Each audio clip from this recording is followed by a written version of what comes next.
Catching up with what the consciousness is doing, to be able to bring the information back to you while you're focused in your chemical body. Because the chemicals literally are carriers of the electrical information, the digital information that is storing the memory of the dream. After you go through the point of where you can dream somewhat regularly and you know you're dreaming, you get to a point, or you know you had dreamed. Then you get to a point where you wake up in the dreams, where it's called like waking dreaming, where you wake up in the dream, lucid dreaming I think they call it, and you become aware that, wow, I am awake in the dream state. And you start to realize, wow, I can do stuff here. I can move the dream. I can make the dream do things. And that's when you realize, like nightmares, you can command them away at that point, where you can change them or say, all right, what is your lesson here? Tell me, because I'm really sick of this experience. Right? You become aware of lucid dreaming to a degree. And it won't happen all the time, because your whole consciousness is very busy helping you to get your consciousness embodied with all sorts of different DNA activations and clearings and stuff. So you may go through a period where you have lucid dreaming for a year, and then all of a sudden it shuts off and you don't remember any dreams at all, as if you never dreamed before. And that can be very frustrating, but it just means your whole consciousness is working on opening other channels of information flowing through into your DNA, that it would take too much energy away from the other things that need to be done if you were continuing to dream. Because when you're continuing to remember your dreams, it takes energy to remember your dreams. It takes energy and effort on the part of your DNA and on the part of multiple layers of consciousness to synthesize that information and bring it back to you. After you go through periods of lucid dreaming, you go into another stage where it's called simultaneous dreaming, where you become aware in the dream state that you're in the dream state, and you become aware of several different dreams happening at the same time, like different TV screens, that you're in all of them, and you can actually move your consciousness between them. That marks another stage of integrating more of the frequencies here, which means more stages of DNA template activation, because your dreams and your consciousness and your DNA are all connected together. After you go through periods of of simultaneous dreaming, at that point you will probably start finding yourself in a condition called astral projection, or out-of-body experience. It'll usually start from the dream state, where you start to go to sleep and all of a sudden you find yourself wide awake, like say staring down at your body while your body's sleeping in bed. And it can be very scary when it first happens if you don't know it's normal.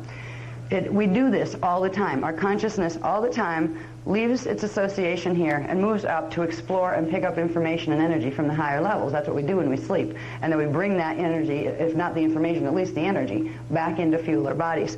When we're astral projecting, we leave a part of our consciousness in the body to sustain the body rhythms, to keep the body alive. And then literally, we travel up this pale silver cord that runs inside of us that connects us up to here. We begin to travel there, and that cord will take us into different layers of multidimensional perception, and that's where we process things. There are levels of processing even within the beginnings of dream state, where there's several functions that the mind does certain things to organize things and processes, works out problems that it didn't figure out while it was awake, that kind of thing. So after you get to the point where you're astral projecting, that gets fun, because first you have like, oh, somebody's making me astral project, or my soul must have done this, because you're not doing it yourself, or at least you don't think you are. You actually are, but your soul directive, your soul level consciousness is the one stimulating it. You didn't lay down and say, I'm going to astral project now. After you get those spontaneous out-of-bodies, the next stage of development would be controlled out-of-bodies, where you realize you can do this, you realize the framework it's done with, hopefully you realize how to do it safely by using your Maharic seal, and then you can consciously begin projecting your consciousness where you want it. Eventually there's going to be some fun things to do with Vecca codes and with some of the symbol codes that we use. There was a book called Time Traveler's Guide to Symbols and Their Uses, where the mathematical coding and symbols were literally like directional maps, that when you start to go out of body and those kind of things, even if you can't take your body with you yet, if you're going out of body, you would use certain mathematical symbols. And they didn't have numbers in them. They look like pictures that would literally get you to specific locations within the interdimensional spectrum.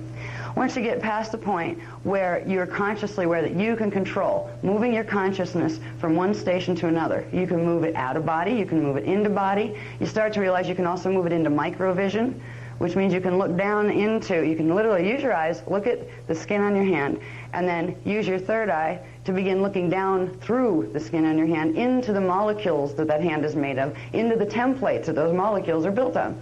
You can develop that kind of vision, which is microvision, and you'll be able to develop macro vision, where you can literally project yourself to any star or any planet in any one of these universes and begin to experience and bring information back from that experience.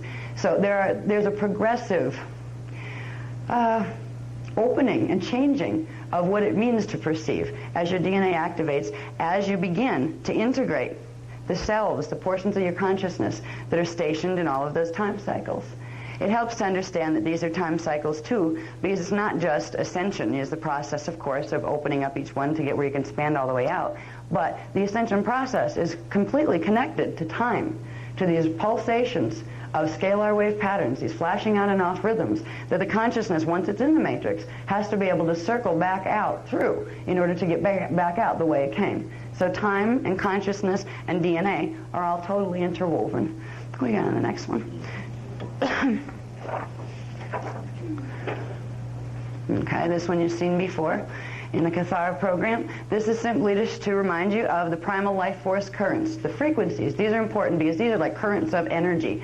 Imagine if they were like streams of water, but they're not. But they're that real in their own right. It's as if a certain like water is running through your body. There's a pillar of water. All right. Well, it's not water. It's energy. But it's just as real and substantial in its right as water would be, a pillar of water or a pillar of ice. It's real, substantial units of consciousness made of part of chi, part of k, part of cum, chelons, all that stuff.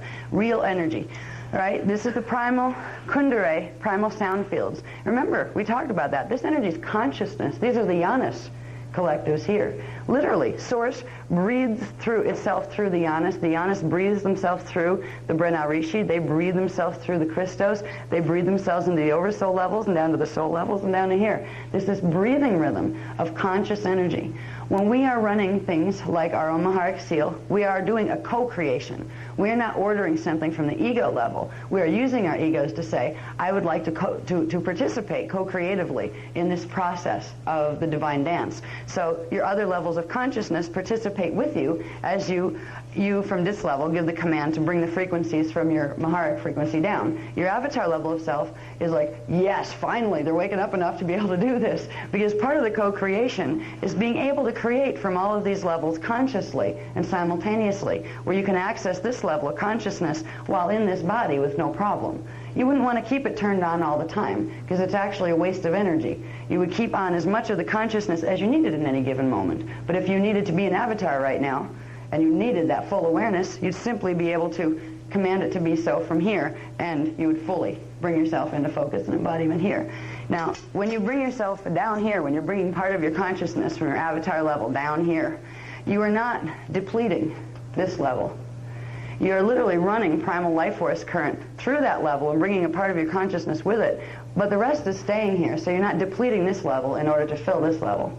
The primal life force currents with the Kundalini, then the Kirishe primal sound currents, these are, primal light currents, these are primal sound currents, these are primal light currents. Coming down, these are the Maharata currents, they're the liquid light fields currents. So we're going from like a just sound vibration to a gaseous type current, gaseous light, to a more liquid light, where solidity in these currents, more substance to these currents is picking up.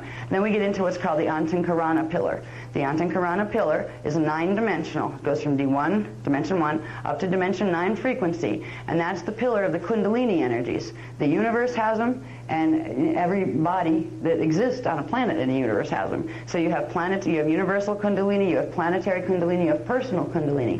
These are literally the energies that form the life force currents that run through your bodies. When we do round tables, there's a wonderful thing that takes place.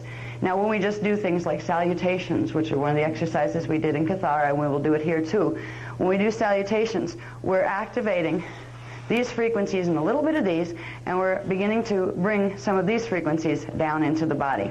And they actually flash on into the body rather than trickle down and run in. Especially these, the light fields, they actually flash on and off. Like literally, the image would be there if you could see the currents running, and then it was gone, rather than pouring in as if they were water coming in from above. All right, we are first, when we activate the tribal shield, which is one of the stages of running a round table, we're bringing these currents in with Maharic shield. Tribal shield begins to bring these currents in. And in the round tables, we progressively use the Merkaba spin, directed manual Merkaba spin, the Christos spin rates, to spiral this energy in at a faster rate than what we're functioning on right now, because the planetary grids aren't working the right way. If they were working the right way, our Merkabas would be spinning in the right rotation direction and at the right speed, so we wouldn't even have to do it manually. It would happen automatically. What we're doing right now, we reset the divine blueprint by opening these currents. These currents, the D12 currents, become the carrier waves that allow other stuff to come in, the higher currents. In roundtables, we progressively build up the ability to hold stronger and stronger charges of these currents as they come into body, which means you'll be able to hold progressively more levels of corresponding DNA template activation. As these currents activate, these currents correspond to strands 1, 2, and 3, these to 4, 5, and 6, these to 7, 8, and 9, these to 10, 11, and 12. These get up into the indigo child imprints, which are strands 24 through 36, and then 36 or 37 up through 48, or up through there. So we're literally, these are the life force currents that give us life. They're our spiritual connection to Source. They carry that consciousness. But they're also very, very powerful frequencies that when they're used specifically and in specific formation, you're literally becoming a pillar of light and sound when you run the Maharic Seal and the Tribal Shield. Now that's an individual pillar of light and sound. You amplify that by doing a salutation, and like where you're spinning the Merkaba to bring in more of that current to the degree that your body can hold it comfortably. Then when you put a bunch of people who are doing that together in a very specific arrangement of bodies. That arrangement of bodies is a mathematical program, just like the symbol codes that we use for some of the Kathara work.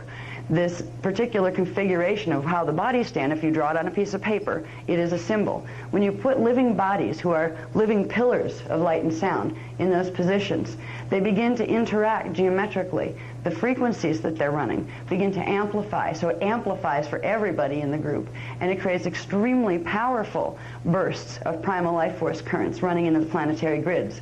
Roundtables are the way to be able to access the core template of the planetary grids. It's a sacred trust that humans, and humans alone, were given, the humans and indigos. The other fallen angelic races don't have the ability to access the deep core template of the planet. They have done distortions through an artificial link that we'll talk about later that has to do with Nibiru, but their bodies, they can't get a group of themselves together and in body here on a reverse matrix DNA template and actually run a code into the core Kathara grid of the planet. When a group of humans, angelic humans, begin to run the D12 frequency, which at least temporarily suspends whatever miasms or distortions they might have in the DNA template, they can run these currents, and when they run them together, they run them at a power level that has enough collective power carrying the right signal, the right coding, the right mathematical coding that comes from the human template. And then they can run that right into the planet allows itself to receive that code. It allows itself to receive this energy from the people who have the coding in their DNA templates that matches the coding in the planetary grids. So what we do when we run roundtables, it's really awesome to be able to see it from like D6 and up. If you could like hang out in D6 and look down, which a part of you is doing, but if you could like talk to that part and it could send you Kodak shots or something, it's really, really neat to watch, because you see these huge pillars of light that form first, and then these waveforms that just kind of oscillate within them that are pillars of sound. Each one of us becomes one of those, and they spin, because we spin them with the Merkaba. And what we're going to do with this particular round table, we're not only going to have the individual ones spinning and running the primal life force currents into the grids to restore the planetary divine blueprint, we are also going to begin to spin to make that to make the currents that each one of us have helped to bring into the collective. You have X amount of energy. Now, that energy is coming in, say, in, how many are 54? Is in the main stand? How many is in the main stand? 52. You have 52 pillars in the main stand. So you have 52 pillars of frequency spiraling primal life force current in the divine blueprint into the template.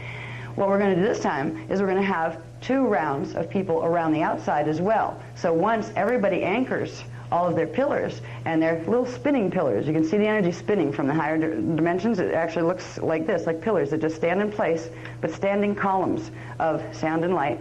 Then we're going to take the group Merkaba, that forms literally a huge Merkaba, Merkaba field, a spiraling Merkaba field with its electrical cone on top and its magnetic cone on the bottom. We're going to take that and begin to spin it, which will amplify the currents of all the little pillars. And what is wonderful about these, and I wish, and at some point I think we might be able to, if we use some type of, it might be infrared that would pick it up, I don't know. But once you leave, if you run the currents the right way in your body, if they're strong enough, and you can't do them without a D12, without doing your Maharic seal, that's your carrier wave. You can't get the rest of the currents in. But if you get it strong enough, and you learn after a while of doing it, there's a way of keeping the energy stable, where once you get things spinning, you can kind of feel the spin around you. You can ever so gently stop the body, the spinning stays, and you can ever so gently move out of it, and you've left a standing waveform. All right? What we're doing with roundtables on the planet, they look like these beautiful wagon wheels, spinning wagon wheels, that are turning and running the primal life force currents. These currents up here are called the trion field, and it has to do with some of the physics of the units, that like Partakai units become kilons, and kilons go through several phases and then become trion and myon units. These are the trion primal light fields, and these are called the Miaj primal sound currents. These turn into Meon units. They're M-E-A-J-H-O-N units, and these turn into trion units. So we are literally creating standing pillars of light and sound that stay and remain after we leave. What these do, they allow the earth soul itself to have an open conduit, despite all the distortions and messes that have been put in the planetary grids by various different fallen angelic crews. Despite the fact that they violated this planet and put things in its coding that didn't belong there, that weren't part of the divine blueprint, the planet can now access its divine blueprint. And even after we leave, even after we're not running those currents anymore at the time, we're not doing a round, that round table will continue to draw, the earth will draw through the round table opening more and more of its own divine blueprint in. This is what this is going to do. It's going to reset the trion and Miaj primal light and sound fields around the planet, literally around the planet, in the planet, but also around the planet. It's going to create, ultimately, what's called a trion Miaj field buffer blanket that's going to assist this planet to go through the stellar activation cycle that we're in the middle of without going into pole shift, because these frequencies will create a pillar that will stabilize the planetary Merkaba axis so it doesn't roll, even though it has grid distortions. That's the work that we're doing. The roundtables are beautiful when you can see them in, from the higher dimensional fields. Try, as we get into them, try to see what you're creating, because you're creating waveforms. It's really funny, even with salutations, those where you consciously spin the Merkaba, where you use the body to generate momentum. If you pay attention to trying to feel where those elements of your Merkaba are, the top spiral and the bottom spiral, pay attention to where it is. Try to get a feel for it moving around you and sensitize yourself. And if you just know that you need to do this, begin to sensitize yourself to when it's time to stop the spin, or when it's time to move the body and stop the exercise.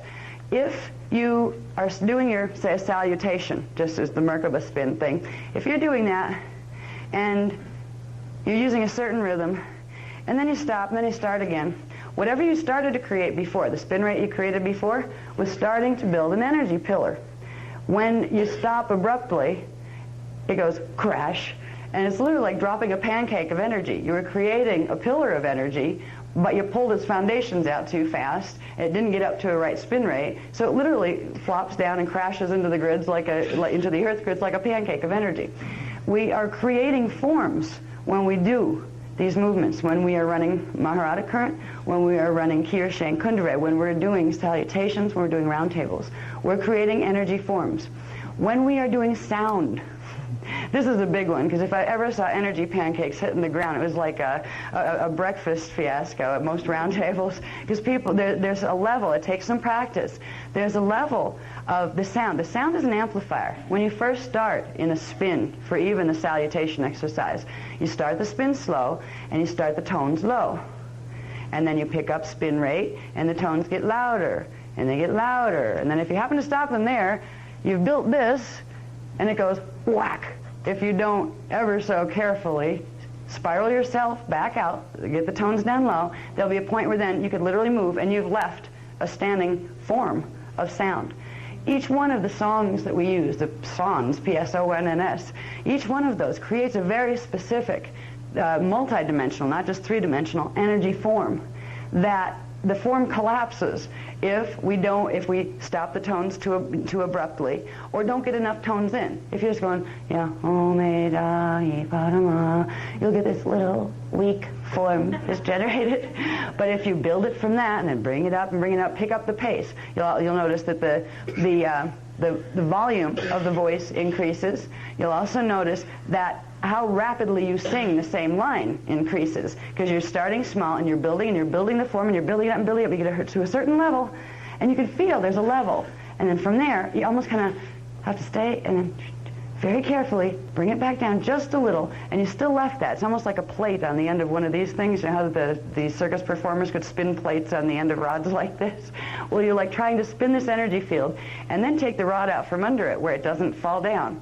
We can do this, but if we're aware of the energy dynamics that are taking place while we're doing it, we'll do it much better, more quickly. That's why I wanted to tell you that. Even when we do salutations, if we're aware that that electrical spiral on the top is supposed to be spiraling energy down into our body in a clockwise formation, feel the pull. Help to pull the energy down through your body, through the Merkaba. The Merkaba part on the bottom, the magnetic Merkaba, is supposed to be spiraling counterclockwise energy up into your body. It spirals up into your body, through your body, and out the top. And the other one spirals it down in through the body and back into the earth grids.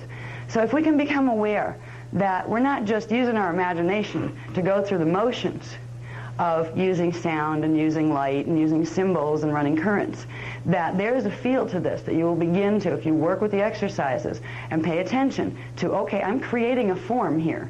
It's a form that my eyes don't see yet, but it's a form that you can feel. Try to feel the forms you're creating. Try to play with your voice. When you go home, play with your voice and just try to use one tone, like or or, and just see what that one tone, what you do with it, the different forms it creates. Try to get a feel for the form you've created, because if you use it softly and slowly, it'll create one type of form. If you use it, loud and short bursts of the same thing, it'll create a whole different form. But you are creating waveforms when you do this. When we use the sacred tones and we use the sacred science practices of running these currents into the body and into the grids, what we're going to do is create some very beautiful 15-dimensional geometrical forms that will allow the energies, the life force energies, to literally open back into Earth's grids again. And that's the way it should have been. Yes? When we're working in groups, is it important for the groups of people to be consistent in how they're pronouncing those tones and working them? Or Ideally,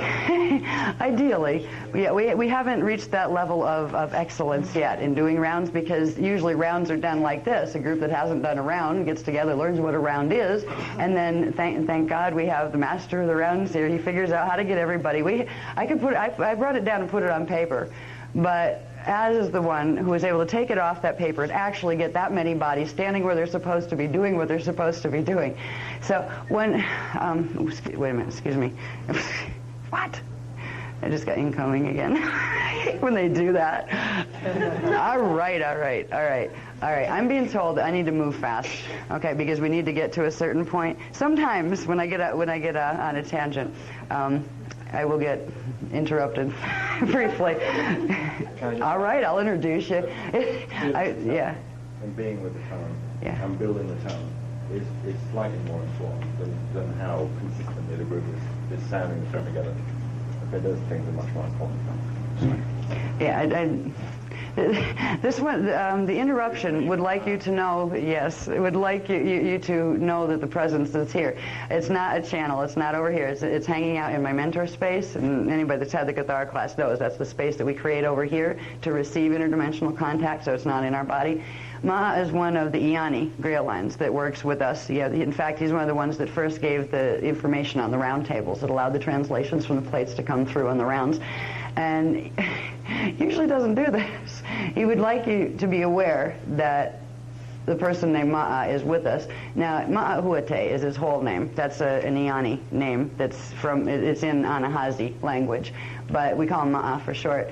If you ever get an image of him, Ma'a is probably about, I never get his height right. It's like between 7 and 12 feet tall. He's big. About 12? Yeah, and he's a black man, and he has greenish tinted eyes. from the last time I got to see. So if you see this presence in any dream state or any type of activity, he wants you to know that he's there. And I don't know why that happened, because they usually won't do that. You know, it's usually, this is not a channeling session, so we don't do, you know, we're like, hi, you know, here's my invisible friends thing. But hi, here's my invisible friend. Anyway, he wants us, all right.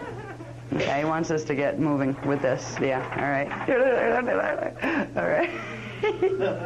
He's got a great sense of humor, too. Well, that's very funny. I hate when he interrupts me like that, though, because it totally knocks the thought out of my head. When I feel it coming in here and he says something, it's like, wait a minute, what? You know, and then I lose this. What?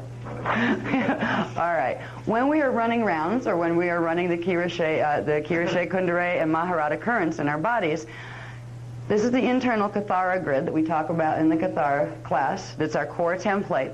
When we begin running the primal light fields, the Kirishe fields, this is what begins to happen in our Kathara grid. We have the D13 blue current flashes on through this configuration. The D15 violet current, or the pale magenta current, comes in this configuration, and right down the middle of our central vertical current that runs down our body, we get the pale yellow, or the gold flame current coming in.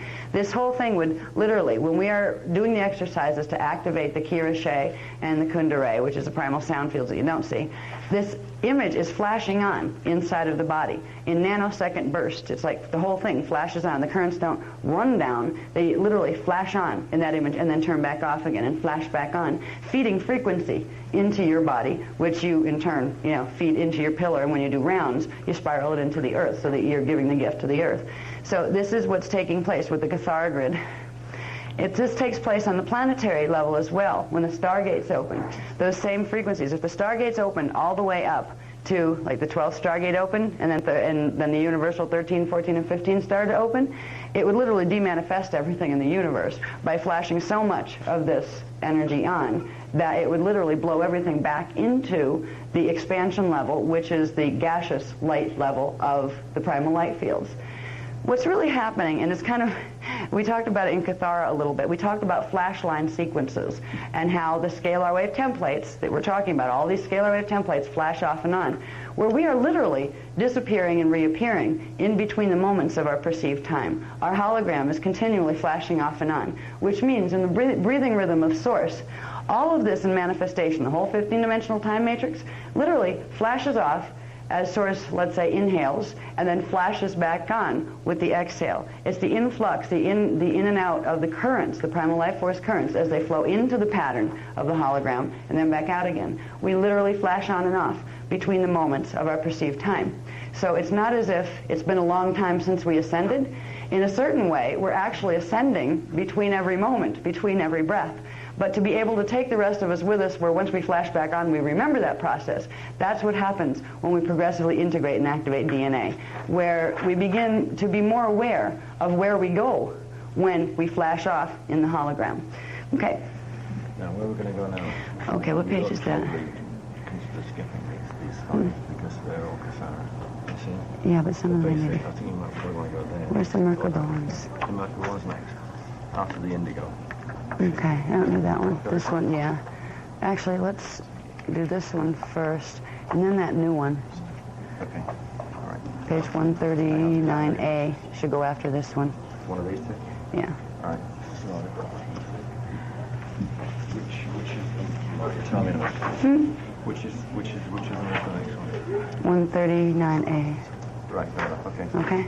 Alrighty. Now, as we're working with round tables, we are working with literally everything we've learned in Kathara and more. We're working with the Merkaba fields. This is a diagram that's also in the Kathara 2 book. It's interesting. The information was first given for here, these more advanced mechanics, and we then added them to Kathara as an introduction to Kathara 2. So people that didn't take round table stuff would at least still be able to understand the Merkaba and begin to use the higher level techniques. So that's why you find them in both books. Okay, with this, we have our levels of our Merkaba. These are the personal shields that we talked about, the scalar shields that connect with our Kathara grids. And from the shields emerges the Merkaba spirals.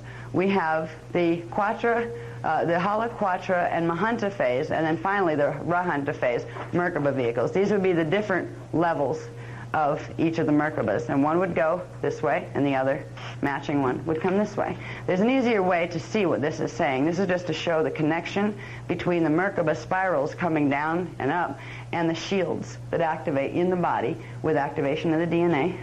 This is what it creates. Can you put the next one up, please?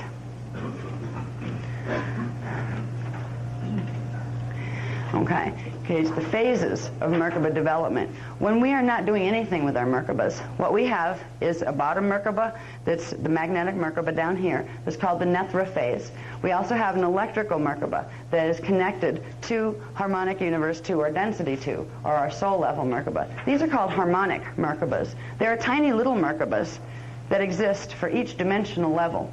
But the ones that control the tiny little ones are the larger three-dimensional harmonic Merkaba spirals. So the magnetic one on the bottom feeds life force currents from dimensions 1, 2, and 3 through our bodies. The one up here, and it actually this is showing these two coming together. All right, in density 2, dimensions 4, 5, 6, we have the electrical one that's coming down over our heads. Now, these are just Merkaba fields when they're in that station. To make these into what's called a Merkaba vehicle, which is the vehicle that allows you the ability to run primal life force currents at an accelerated, strong rate, or the ability to decompose, temporarily demanifest your molecules and pop up someplace else. You can turn the light and turn back because you literally turn into the form of the Merkaba field. You take all the energy that's composing your subatomic particles and everything in your body through the process. This is what ascension is about. And you're able to demanifest the forms of your matter form through activation, full activation of this and this combined. Full activation means every dimensional band in the universal scale has 12 subharmonics. To fully activate any level of a Merkaba field, you need to activate every one of those 12 subharmonics on their full activation, which means all of the little light bulbs in the scalar grids are turned on. To get this formation, which is called a holophase Merkaba, it's a 6-dimensional Merkaba, you'd have to get all of these scalar waves turned on and all of these scalar waves turned on, which means you'd have to have all of strand 1, 2, 3, 4, 5, and 6 turned on in the DNA template. That would activate the corresponding shield in the body that we talked about in the, in the diagram that was just passed, and that would allow this one to begin picking up speed by the influence of this one, and they would begin to phase lock together, forming a full form constant. Now we're in the form constant in the form of a Huva body. There's a smaller Merkaba field that comes down here that's electrical and actually feeds energy from this one down into here. This one gets absorbed, this little one that would be here, gets absorbed by this one. And that's what allows this link to take place. Right now we're in a form constant. We're walking around in bubbles of energy that literally give us our hologram. Our hologram projects out mathematically on our bubbles of energy and we see a reality field. Right? When you bring these two Merkabas together, these two Merkaba fields together, to form a Merkaba vehicle, the spin rates need to be at a certain ratio. What's happened on the planet right now, because the planetary Merkaba has literally been changed. Its natural mathematical program has been changed. It is spinning in a reverse rotation. This one, on the planetary level, is spinning reverse. It should be spinning counterclockwise. It is the female magnetic Merkaba. But what has been done to it through the Nibiruin Dyadic Crystal Grid program, which we'll talk about later, and through what is called the checkerboard matrix program that is running from the Nibiruin Dyadic Crystal Grid, this is actually spinning as an electrical. They have the bottom one spinning electrically, which means it's sucking energy out of the body. It's supposed to be drawing energy up into the body. It's sucking energy out of the body. It's depleting the body fields, but it is also allowing for programming of the planetary grids on the reverse matrix. So that's what we're being used for on the planet right now. Since 25,500 BC, our bodies have been being used to sustain and to amplify the reversal of the planetary Merkaba that was done through some nasty technologies that had to do with a battle star, kind of like it looks like a planet and it was made from a planet, but it isn't. It's actually a mechanical apparatus, and it was called wormwood in the Bible. All right, that's directly connected to a planet called Nibiru, and we'll talk about that later when we get into showing how they are actually in a very specific orbit that has been used to control the planetary Merkaba here since 25,500. So in general Merkaba mechanics, we simply progressively build by activating 6 strands of DNA. You create the 6th-dimensional Merkaba, holophase Merkaba. If you activate up to strand 9, you create what's called the quadriphase 9-dimensional Merkaba.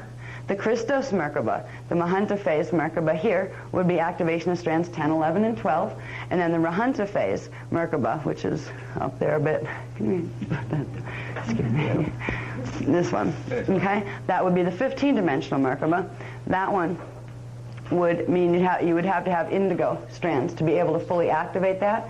If you didn't have indigo strands, you'd simply demanifest yourself from the lower densities here, and then probably choose another course of evolution if you wanted to get strands that you could activate all of that in body. All right, because to be able to bring these, to make a full Rahanta phase Merkaba means you fully have to be able to bring all of the primal light field frequencies into the body. And even indigos, some of the indigos can't do all of that. It depends on what level indigo there is. This isn't a workshop on indigos, but there's basically 3 types of indigo children. There are indigo type 1s, which have the, I believe, 37 to 48 strands, and then the indigo type 2s, which have 24 to 36 strands, and then the indigo type 3s, which are a hybridization program that were originally meant to help the Anunnaki souls that wanted to enter the Emerald Covenant into coming over into the indigo pattern. They have 12-strand potential. They don't have anything more than that. And they're being hijacked right now by a lot of the Anunnaki races that have broken the Emerald Covenant. So there are people, on planet right now, children on planet right now, that are actually, they have 2 souls in them. They have an overseeing soul that was meant to get them into the Emerald Covenant contract. It's called a hosting soul, and that's an Oraphim, angelic human soul, that agreed to incarnate with an Anunnaki soul to help that Anunnaki soul through the body form so it could evolve into a Christos DNA pattern and path of evolution. And right now what's happening is a lot of the indigos, indigo 3s, are being hijacked by the fallen angelic Anunnakis. They're literally going in for body snatch, as we call it, the possession, where they're trying to push out the Oraphim soul and literally fully take control of the half Anunnaki body. And that's why we're getting a lot of problems with indigo children. That's why they're getting symptoms of what they're calling ADD and all those kind of things. That's why a lot of them are going around and doing wacky things like shooting kids in schoolyards. These are people that are indigo children, usually type 3s, that are having major problems of field interference because their bodies are very valuable real estate right now in the fallen angelic rosters. Okay. Yeah, that we're done with that one. Okay, so there are the phases of Merkaba. And we're going to be concerned with the first 4. As we are working with all of these currents, we're progressively building and activating our Merkaba vehicle. The first thing we have to do is get our holophase Merkaba vehicle activated. Now, to fully activate it would mean you would have the ability to disappear from here, biologically, naturally and biologically. It's going to take a while before you can do that, because the miasmic imprint that's held within the DNA template, within the Cathara grid in the body, gets in the way of all of those sub-frequencies activating to get a full activation of this. While we're on this planet, our bottom Merkaba, now think of how small we are compared to the whole planet. You have this huge Merkaba field spinning in reverse rotation. So it's going to affect all of the smaller ones inside of it. Our Merkabas on the bottom have been spinning in reverse rotation because the planetary one has been spinning in reverse rotation. What that means is the planet is actually sucking energy from us instead of circulating energy through us. Planet isn't doing it on purpose either. The planet is a soul. It's trapped too. When we begin the process of using techniques like the salutations, where we use the body momentum, we activate the higher currents first, now that we can, and they're available on planet, activate them, and then use the push of those currents to bring in the divine blueprint and use the body to manually drag our Merkabas back into the natural Christos spin. The body momentum brings the spin up enough to where the natural divine blueprint spin can catch. And for a while you're running the D12 current, your natural Christos spin on the Merkaba will stay, even though the planetary grids are still spinning reverse. What that will do is progressively allow you, if more and more of us can do this, it will allow us to assist the planetary Merkaba to progressively get itself back on its right spin. That's what the round tables are geared to do. And the ordination. And what? Okay, take me a different direction. Okay. All right. Anyway, next one. I think this is the new one. What? There. That's transposed trillions of an nanosecond to trillions of a second. So you It's a billionth of a nanosecond. No, it isn't. It's a trillionth of a nanosecond, which in a nanosecond is a billionth of a second, I think. I think so. Yeah, because they use that T thing, that T abbreviation. Okay, now, when it comes to Merkabas and Merkaba fields, this is a page you're going to get. It's at the Kinko's. This was a new chart that I did summarizing some of the small print material that is in your books. Because in your books, there are whole sections. If you look, probably easiest just to look in your table of contents. There are whole sections that will detail a lot more things on Merkaba. They'll detail a lot more things on the primal order, primal structure, all of that things. There's stuff in small print that's in these books that wasn't meant to be carried like directly in the workshop. We'll talk around it and talk about some of it. But if you want the heavy detail, there is that information in the small print in the book. So there's more on Merkaba. What I did for this chart was I figured it would be easier for everybody, me included, to talk about this stuff and to understand it if it was pulled out of the larger text of the small print. So this is going to be page 139A, I believe, in your books, and it's coming. What this is telling you is basically the spin rates and something called DNA fire letters. Now, the DNA template, that's what we saw. Can you chance to post this up there a little bit, honey? Mm-hmm. I forgot to mention this. The DNA template, this is just a rough version, the little corner one. Yeah. That right there. All right. That's not working. Other side. You can even put it on reverse, doesn't matter. Oh, yeah, it does. All right. This little diagram here is meant to symbolize your DNA template. All right, 12-strand DNA template. These, the DNA strands, each of them, are composed of certain things. They're composed of something called acceleration codes, which are the little white dots, and base codes, which are the little black dots. The acceleration codes are base electrical, which means they transmit energy, and the base codes are base magnetic, and they draw energy. So these are the basic units that DNA strand templates are composed of. Let's see if I can remember how this goes. All right, let's go up to this one. I think I know, I just don't want to mess it. I get myself dyslexic with these two all the time. Now, we have base code and an acceleration code. There are really 12 sets of those in each strand. Okay, in each of the 12-strand templates, each strand has those. You have base code and acceleration code together equal one vector code. There are 12 vector codes equals one, what's called a DNA fire letter. So 12 vector codes are one DNA fire letter. There are some teachings out there that talk about fire letters, but they don't tell you a lot about what they are. They're very specific scalar waveforms that are built on the body mathematics, the template mathematics. So you have 12 vector codes in one DNA fire letter. You have 12 fire letters in one DNA strand template. The one strand template is called one fire letter sequence. That has 144 vector codes in it. Anyway, there are 12 strands of DNA in the 12-strand template. 12 DNA strand templates equals 144 fire letters, 12 fire letter sequences, and 1,728 vector codes. Each one of those vector codes actually corresponds to one of your 1,728 cells that are manifest simultaneously within the time matrix. Now, in here, when we get into Merkaba spin rates, the Merkaba spin rates are expressed as revolutions per trillionth of a nanosecond, and a nanosecond is a billionth of a second. Okay, that's the closest translation that you could get when you're taking, like, there's a whole different science, and it's based on a much more sophisticated mathematical system than what we have here, and much more than I can understand. All right? They're base 12 mathematics, but there are levels of mathematics that I've seen, and you swear that I never saw the numbers 1, 2, and 3, because I just look at them and go, I'm glad somebody understands that somewhere. And I know that somewhere, some part of me does. That's what the amazing part is. Same with you guys. Somewhere, we all understand everything, but we can only hold so much of it in one place. Right.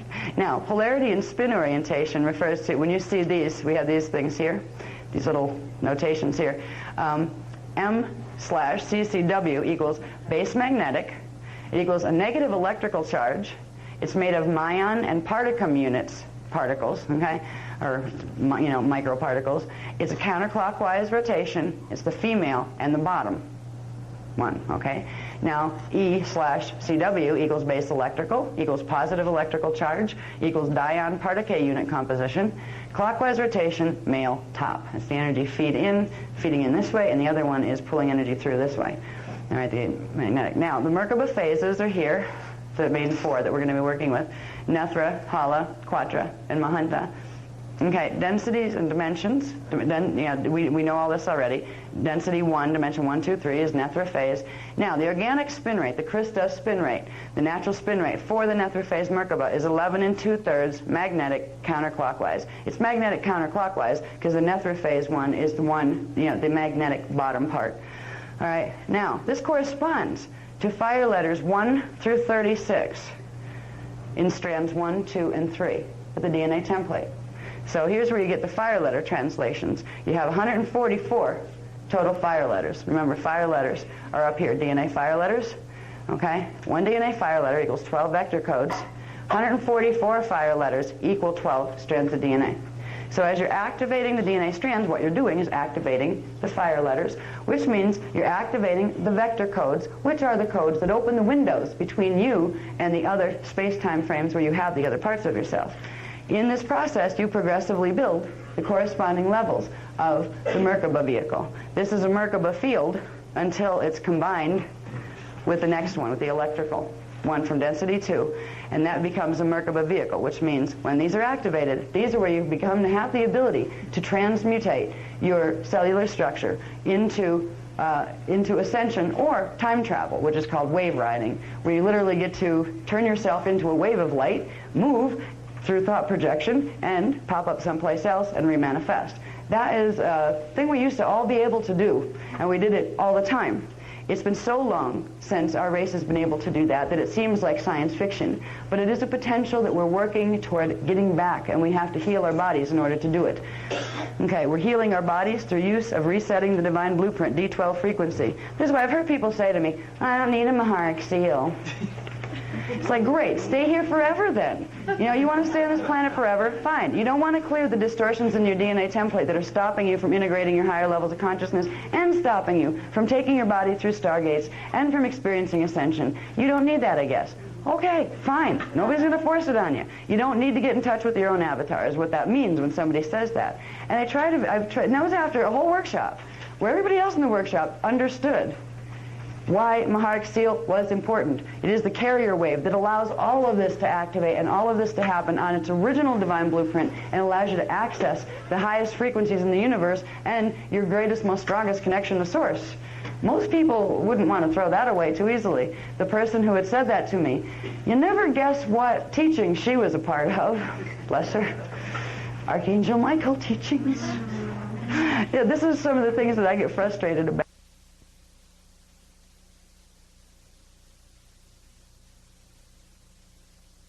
So we can reclaim the knowledge and the experience of what it means to be an angelic human. We are actually more than an angelic human race. We are an avatar race. I use angelic just to convey the divinity part of it instead of like saying, the divine human. I could say that and mean the same thing.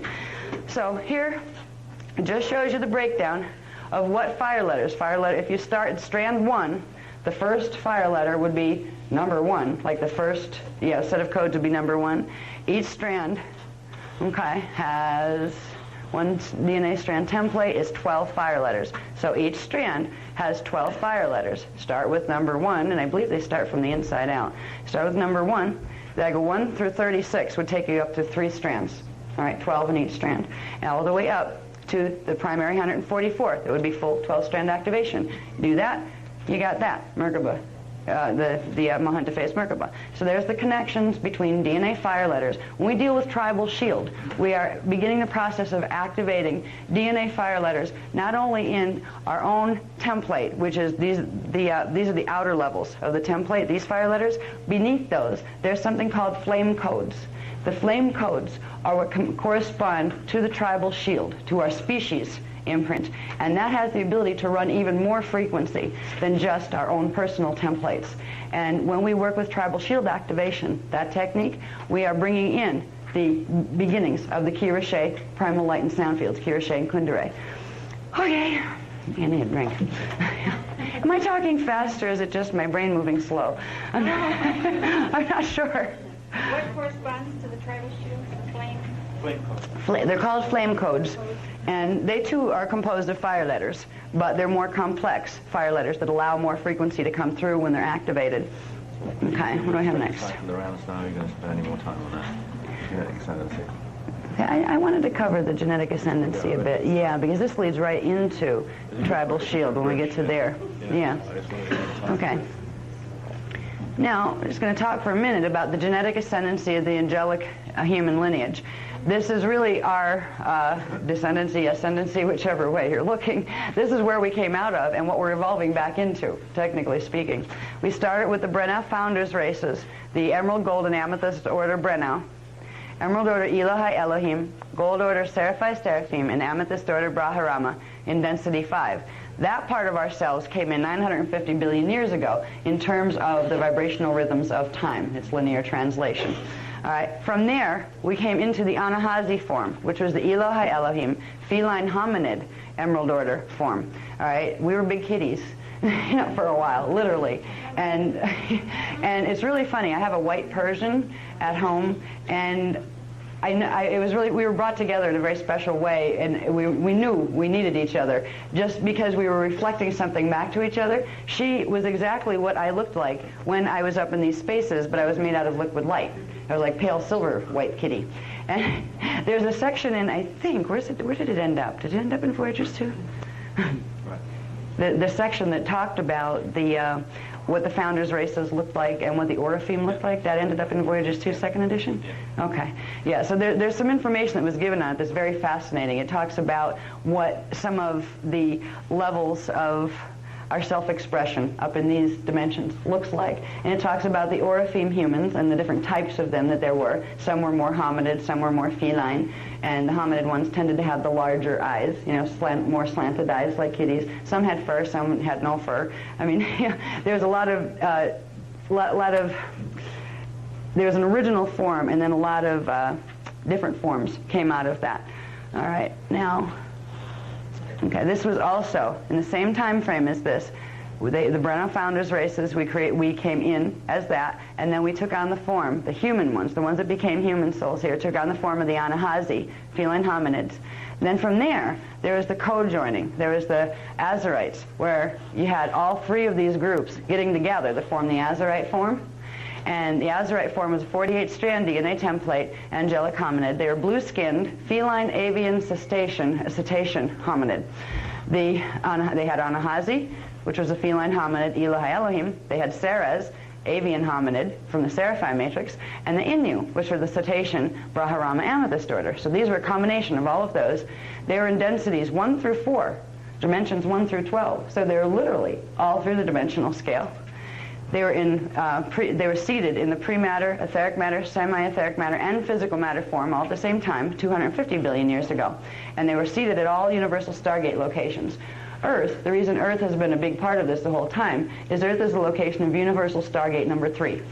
So it has always been an area that was, let's say, a hot spot as far as if they were going to take conquest of that hill. That was one of the hills they wanted. Now, we went from the Azarites into the Orifim form, the Orifim human. It's 24 to 48 strand DNA template angelic human. Had the Azarites of Sirius B plus the Anahazi of Lyra Aramatena. So again, mixed the Azarite imprint with more of the Elohai imprint, because the Anahazi were the Elohai. So these were seated into densities 2 through 4, dimensions 4 through 12, in pre-matter, etheric matter, and semi-etheric matter form. This is 568 million years ago. They were seated in Sirius B, Procyon, Orion Mintaka, Gaia, Terra, Alcyone, and Altair. These were the areas they were seated. This is our heritage. This is where the human genome came from, how it evolved from the founders' races down through. Okay. From there, it went to the Turanicium 1, angelic human, which was the first 12-strand DNA template. They were on Terra, or density 2 Earth. All right, and the Maharaji, which were 24 to 48 strand DNA template, blue humans of Sirius B, of Sirius B. All right, so the Turanicium and the Maharaji were created at the same time out of the Orifim imprint, out of the Orifim template. One went one direction, one went the other. The Turanicium line is our direct line that came down to Earth. The Maharaji line are the ones who stayed on and evolved in Sirius B in density 2. These are the ones that have been contacting Hindu people for a very, very long time. There's a direct relationship to them. They have a lot of pictures of their blue god people, and this is who they were referring to. Yeah, Krishna. Yeah. And, you know, and not all, just because somebody is big and blue and says it comes from the stars does not mean it's good, because there are other things that have similar forms like that that are not at all guardian in nature. And most of those had evolved from raids that were done on the Maharaji or the Azarites, where literally they were captured and forced into breeding, where a line could be contaminated. That tactic of literally getting control of a gene line through forcefully procreating with it, if it had the ability for natural procreation, to literally get the consciousness of a fallen angelic into what was a guardian-coded body. They've been doing this for literally millions of years. So again, you can't just tell because it's blue doesn't always mean it's nice, but like with anything, just because it's human doesn't always mean it's nice. It's best to start looking for what's behind it. All right? So the Turanicium, angelic human 12-stranders of Tara, and the Maharaji, 24 to 48 strand blue humans of Sirius B. They're in densities 2 and 3, dimensions 4 through 9, etheric matter and semi-etheric matter form, 560 million years ago, Tara and Sirius B. Then, the Maji Cloister host race, angelic humans, 12 to 48 strand templates, and Turanicium 2. Now here's where the Earth people enter, okay? Turanicium 2, 12 tribes, angelic human, 12 strand DNA templates. These were the Earth humans, the Turanicium 2. The Turanicium 1 almost blew themselves sky high on Terra and everything else with them in what was another version of the fall. That was, it's a story that's told in Voyager's Secrets of Amenti, in Voyager's 2, where it explains how we're all down here because of the mess that took place up here 550 million years ago. So they were there for 10 million years. They started hybridizing with Anunnaki races in order to get the Anunnaki races back into a better gene code so they could get their Christos imprint back, and the Anunnaki races took over Terra.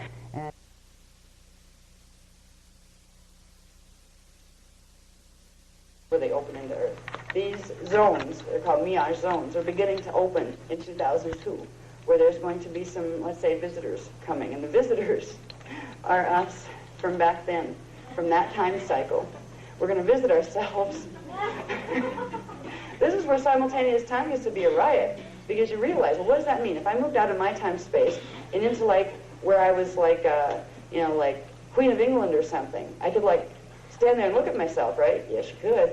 And sometimes you'd be amazed, very surprised, because you embody one set of ideas of self that your whole self had. And the other ideas, sometimes they'll be direct opposites. Literally, like, you're a bad guy, well, I'm a good guy. That kind of thing. It will be amazing, because we're getting to know ourselves. And if you look at it on a larger scale, not just the 1,728 selves, all of us started out as one self called God.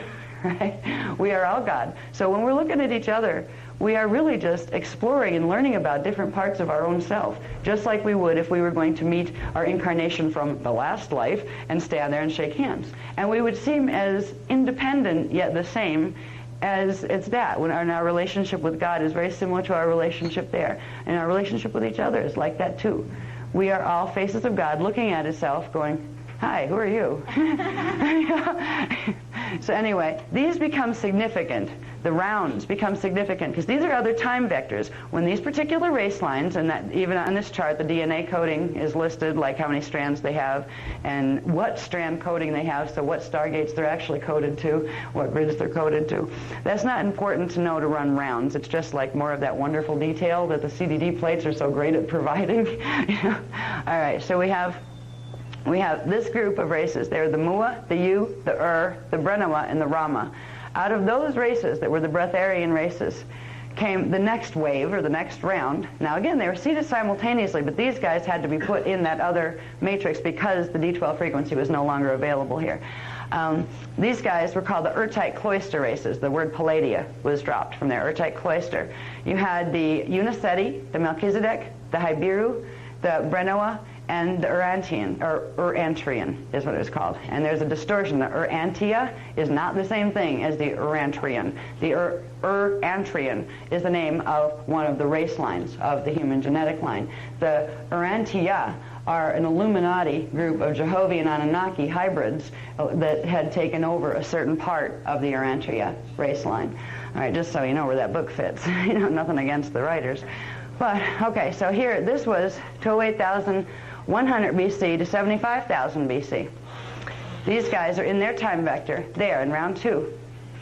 Round 3, 73,000 BC to what we would consider the future, up ahead of us from now. These are the lost, see, we went from Palladian-Urtite cloister to Urtite cloister to cloister. We lost Urtite now. We're down to cloister. Uniceti cloister, Melchizedek cloister, Hibiru cloister, Brenoa cloister, Erantrian cloister, and from these came down to round 4, which began 71,000 BC and then also extends into the future. We have the root races, and here's where some of the familiar names come in. Okay, we have the, I can never pronounce this one right, Yanjeki, the Moravian, the Aryan, the Atlantean, and the Lemurian root races came out of these. So it was like taking one big DNA template and progressively breaking it down into smaller units that would carry smaller portions of those same codes. This round goes into the future from our point, and so does this one. So really, we're only right now in the Aryan round. As far as our time cycle, we're actually only here. There's these 2 rounds that are in the future. Now, in every one of these root races, you had the 5 basic skin colors represented. So it wasn't that one race was black, one race was white. They had a predominant one, and then they all had families that had all of the colors. So it's like the nonsense that people get into about, oh, God is black, you know, or God is white, or God is purple. None of that matters. Who came first? We all came at the same time. They were all put here. All of the races were put here at the same time. All of the skin colors, you know, had to do with certain genetic codes. They were all honorable, and they were put here at the same time. That's why there's no excuse for race supremacy, because that's a lie that was fed to certain groups of people, so they would exterminate other groups of people and think they had the right to do it. Guess whose agenda is that? That belonged to Phantom Matrix. Yeah. So the angelic human race was created as the security team for the Templar complex Stargate system in our time matrix.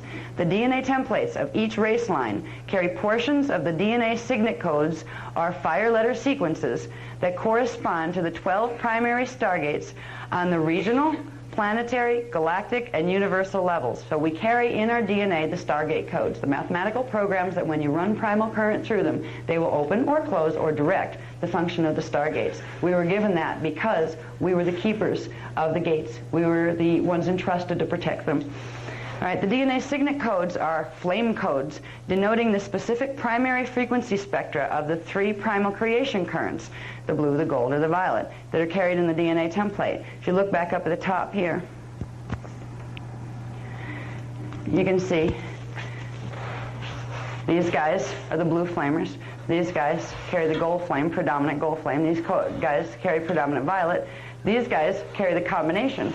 This one blue gold, and that one gold violet.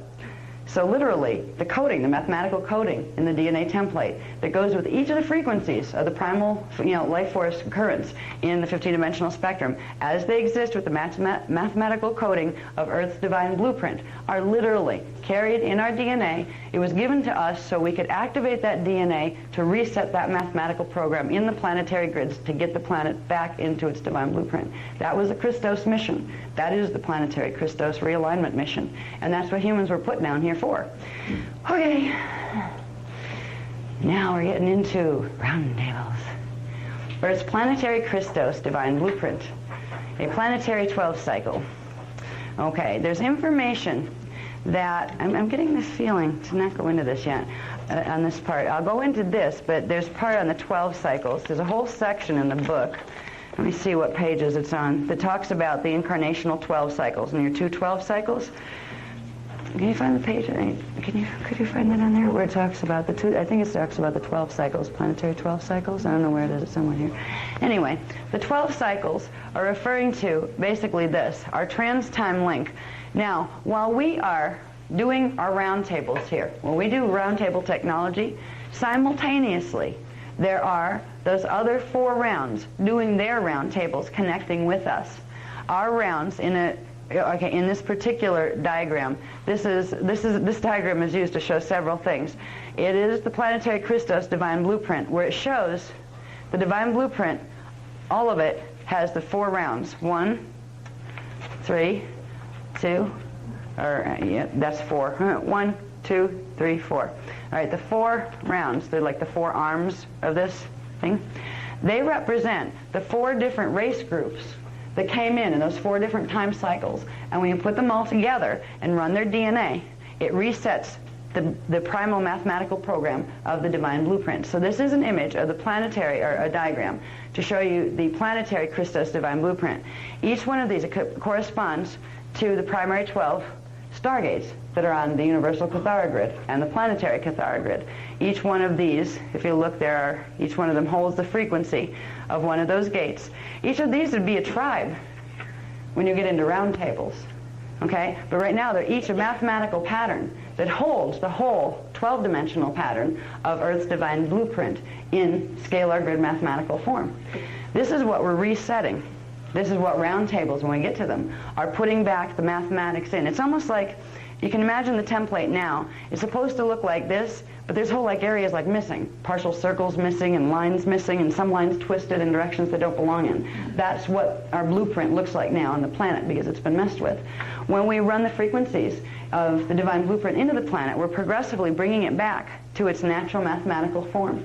We do it specifically by using the geomancy, or the geometrical arrangement of the divine blueprint itself. When we do round tables, this is called a master stand. And this is how we position our bodies. Now, when we understand the planetary divine blueprint in relation to ourselves, planetary Christos blueprint has 1,728 time vectors, right? Not quite yet, in a minute. Has 12 planetary time cycles with 72 time vectors each. 12 planetary time cycles. 12 planetary time cycles. Okay? Equals 864 time vectors in the particle universe plus 864 time vectors in parallel universe equals 1,728 time vectors. We have selves, a self in each of those time vectors. This is our incarnational blueprint as a race or a person, as well as the planet's divine blueprint. Where are our other selves located? They're in those 4 rounds of the evolutionary blueprint of this planet. Okay, I think that's all on that one. Let's see. Okay, yeah. Okay, I can read this. The angelic humanity's original divine mission, the planetary Christos realignment. Each of the 4 evolutionary rounds in the angelic human cycle of the rounds, this is the cycle of the rounds, evolutionary divine Christos blueprint, were seated simultaneously in 4 different but interconnected, synchronized planetary time cycles. Each race serves to anchor into Earth's planetary shields via their DNA signet codes, Stargate codes, a specific portion of the fire letter sequences of Earth's D12 shield of Aramatena, Christos divine blueprint. So we are putting the fire letters back into the planetary grids. Just by being here, we're actually doing it. But everything is so twisted here with the grids and our DNA right now, if we don't consciously understand that process, it's actually being used against us. Because the reversals in our DNA that were created through the grids are being used right now to amplify the reversals in the planetary grids to get Earth under complete reversal so it can be drawn into Phantom Matrix, where it would become a satellite of the planet Nibiru. Which would mean that transition's not going to be pretty. if Earth actually, gets drawn into that black hole system, it would literally vaporize all the matter on the planet and it would reassemble on the other side with a distorted pattern. So this is what we're trying to, part of the divine blueprint that wasn't there. It was not part of the original intention of evolution for this planet. We are simply doing what we came to do. That's why people say, oh, you're stopping the Archangel Michael Matrix, or you're stopping this one. No, we're not stopping anybody. We're doing what we came here to do. What other groups choose to do is their own business. And if what we were commissioned to do happens to block them from doing something that wasn't supposed to be done here anyway, too bad. We're not going after them. We're not saying, hey, you can't have your free will and do what you want. You can do what you want, but so can we.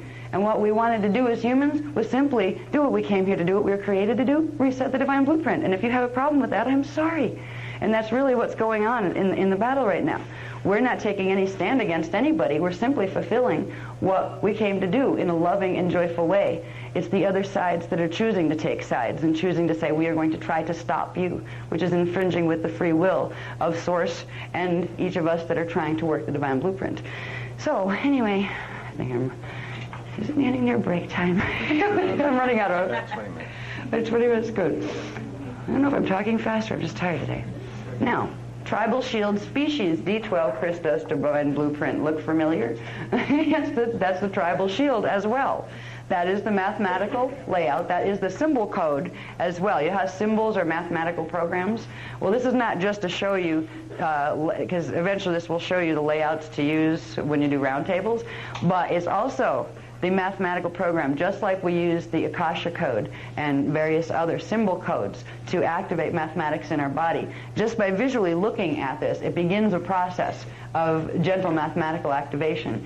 And it begins activation of the tribal shield, which is your species divine blueprint that connects you as an individual, your Maharic shield, your personal divine blueprint, to the species divine blueprint. And this is what we are going to activate in order to bring in a greater amount of the D12 Christos frequencies. What it translates into is we're not only going to live the mission of our own personal Christos self, but that Christos self has a mission as part of a larger group, part of the universal Christos and the planetary Christos and the tribal Christos.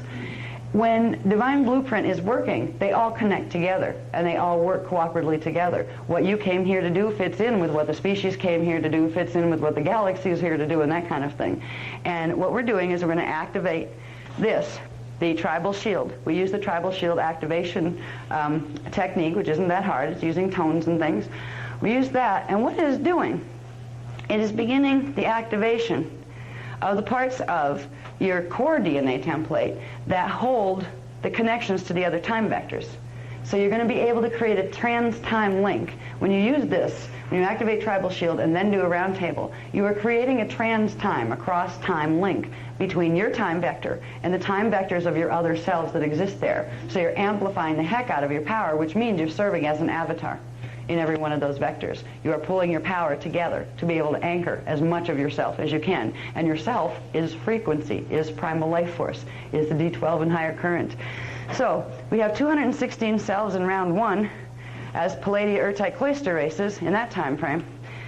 Okay, we have, let's see, 216 cells, I believe, in each of the rounds. So you have 216 cells in each of the rounds, and they break this down further. So the Angelic Human 12-strand template contains 6 fire-letter sequences from Particle Universe 12 cycle, which is one of these cycles, the 12 cycle. Where am I? 6 fire-letter sequences from Particle Universe 12 cycle plus 6 fire-letter sequences from Antiparticle 12 cycle. It equals 12 fire-letter sequences, or 144 fire letters, from the 2 planetary 12 cycles of the cycle of the rounds. So you actually have one of these rounds going down here and one going down in parallel, and that gives you the whole, as far as your DNA template, as far as your own tribal shield, you have the 144 fire letters. They correspond there. We also examined before how the fire letters correspond to getting your Merkaba to activate, to the Merkaba phases. So all of these things are all interconnected. And this becomes important when we take it into Roundtable, because this is the mathematical program that we run our frequency pillars into the grids. That this is the program the grids will accept because it's part of its natural, the planetary natural divine blueprint. Now it says each of the 12 planetary time cycles, 12 planetary time cycles, in one planetary 12 cycle of the rounds, has 72 time vectors. 12-strand angelic humans have one self in each of the 72 time vectors of the particle universe planetary 12 cycle, and 72 cells in the corresponding antiparticle planetary 12 cycle. 72 cells times 12 planetary time cycles equals 864 cells per one planetary 12 cycle plus 864 cells. Parallel universe planetary 12 cycle equals 1,728 cells in the tribal shield and in your avatar identity. Your avatar identity anchors itself in time through the tribal shield, and then your personal Maharic shield holds your personalized, individuated part of who you're going to be in each one of those time vectors. All right? Okay, and now should we do the, is there, do we need to get into that one yet? Integration. Let me see which ones. Let me see what I need to cover here. Okay, you know what? What time is that? Because I'm tempted to take the break now. It's 4:45. All right, I'm gonna call the break now from 4:45 until 5.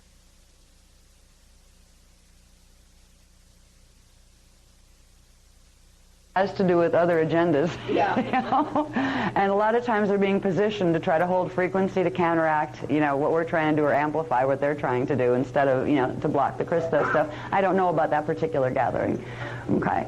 Let's see. So are they done yet? They're almost done. I'm trying not to start before the people who are getting ordained are finished. He's almost done. They don't take very long, the levels 1 and 2. So, would you have to repeat that, like, for Lake Louise? Would that need to be repeated a lot in this area?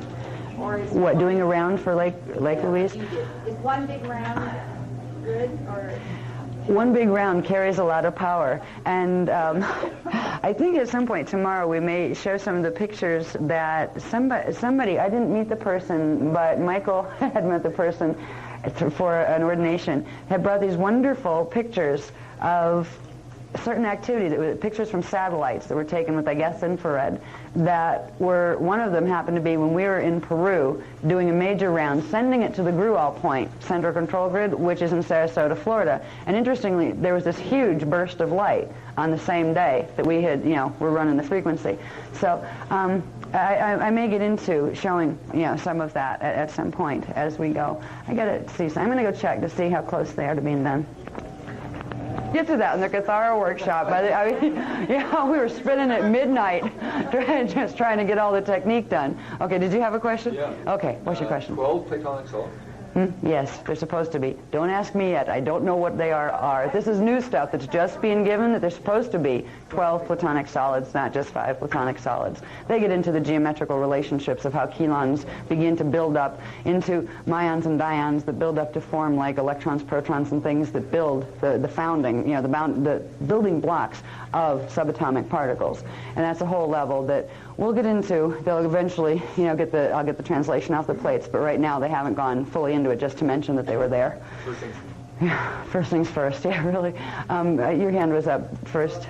I noticed the other night after the spin, a lot of the women got kind of sick. Did they really? Okay. Was it? Do you think it was just dizzy? Because sometimes what can happen, there's several things that can happen. First of all, even if you just start running D12 current, if you happen to be involved with other matrices and you don't know it, and you have any type of implanting in your fields, it will start to try to purge that, and that can make you feel funny. I mean, one of the greatest ways to purge implants is to run D12 frequency, and to amplify that effect, you do a salutation or do a spin. Some of it can be simple vertigo, you know, where you're just not used to spinning, and the body's not used to that mobility, and it's Merkaba moving at that, you know, at that space. So it can get kind of, you know, funny, and it affects the lower 3 chakras, which would give you, like, you know, stomach issues and sometimes lower cramping and that kind of stuff. Now, there's issues that are happening. You have to think, we've been, for the last 25,500 years, the planet's been on a reverse Merkaba. The bottom half of it has been spinning in reverse, which means every life form on the planet has been having their Merkaba spinning in reverse. When you reset the divine blueprint and get the frequencies running the right way and the Merkaba running the right way, it's literally teaching the body, this whole subatomic structure, to do the opposite of what it's been doing all of this lifetime and many other lifetimes. So there can also be just an adjustment period where your body's just getting used to the new frequencies and the new way of running its Merkaba. You know, so there can be, you know, effects like that, but they're usually very short-lived. You know, most people, once they've done like salutations a few times, the spinning gets to be really, really easy. If you go too fast the first time or first couple times you do it, I remember, bless you, we didn't the first time I'd ever run one of the round tables or the salutations, it was a salutation, I think it was in Ireland, and I didn't realize that people could actually get themselves really dizzy, or that they'd like start spinning and they'd start doing it too fast. And actually one man fell down, you know, just like because he started to spin too fast. So there's a rate that you have to get used to where, you know, you get your body used to it, and eventually you don't have any effects at all, except you can feel the field moving around you. So I would say it was that, but if that was a Cathara workshop, and I don't know who the women were that were getting sick, but I would think you were one of them. Okay, it has to do with, now most of the distortions in the DNA template are in strands 1, 2, and 3 that correspond to chakras 1, 2, and 3, correspond to the Nethra Merkaba vehicle. Nethra is the one we're getting to spin back in its right divine blueprint way. So that's the areas that are getting stirred up. They're the areas where you have reversals in the DNA template and in the chakras. So you're literally reversing the reversals back to their normal. So that can cause, like the equilibrium kind of goes, oh, and you can get nauseous from it and you can get headaches from it temporarily, but they're all temporary effects. Most people don't get them, but I guess it depends on the group. I've had groups where nobody had any negative effects, and then I've had groups where people fall down, people were like getting all sorts of weird energy running through them, and it just depends on the group and what you happen to have in your DNA template in your field at the time. Whoa, 1, 2, 3, 4. Okay, I think that was next. I heard you mention about diet a little bit, and I didn't quite catch it about being vegetarian, trying to cut out animal. Oh, yeah, the vegetarian issue. Because I heard you say weight drop and the lighthearted, which I experienced. I dropped 10 pounds and I felt kind of... Yeah, okay. He was asking a question about diet because there'd been a really brief I answered somebody's question about food and about just dietary concerns and if our program has any of those.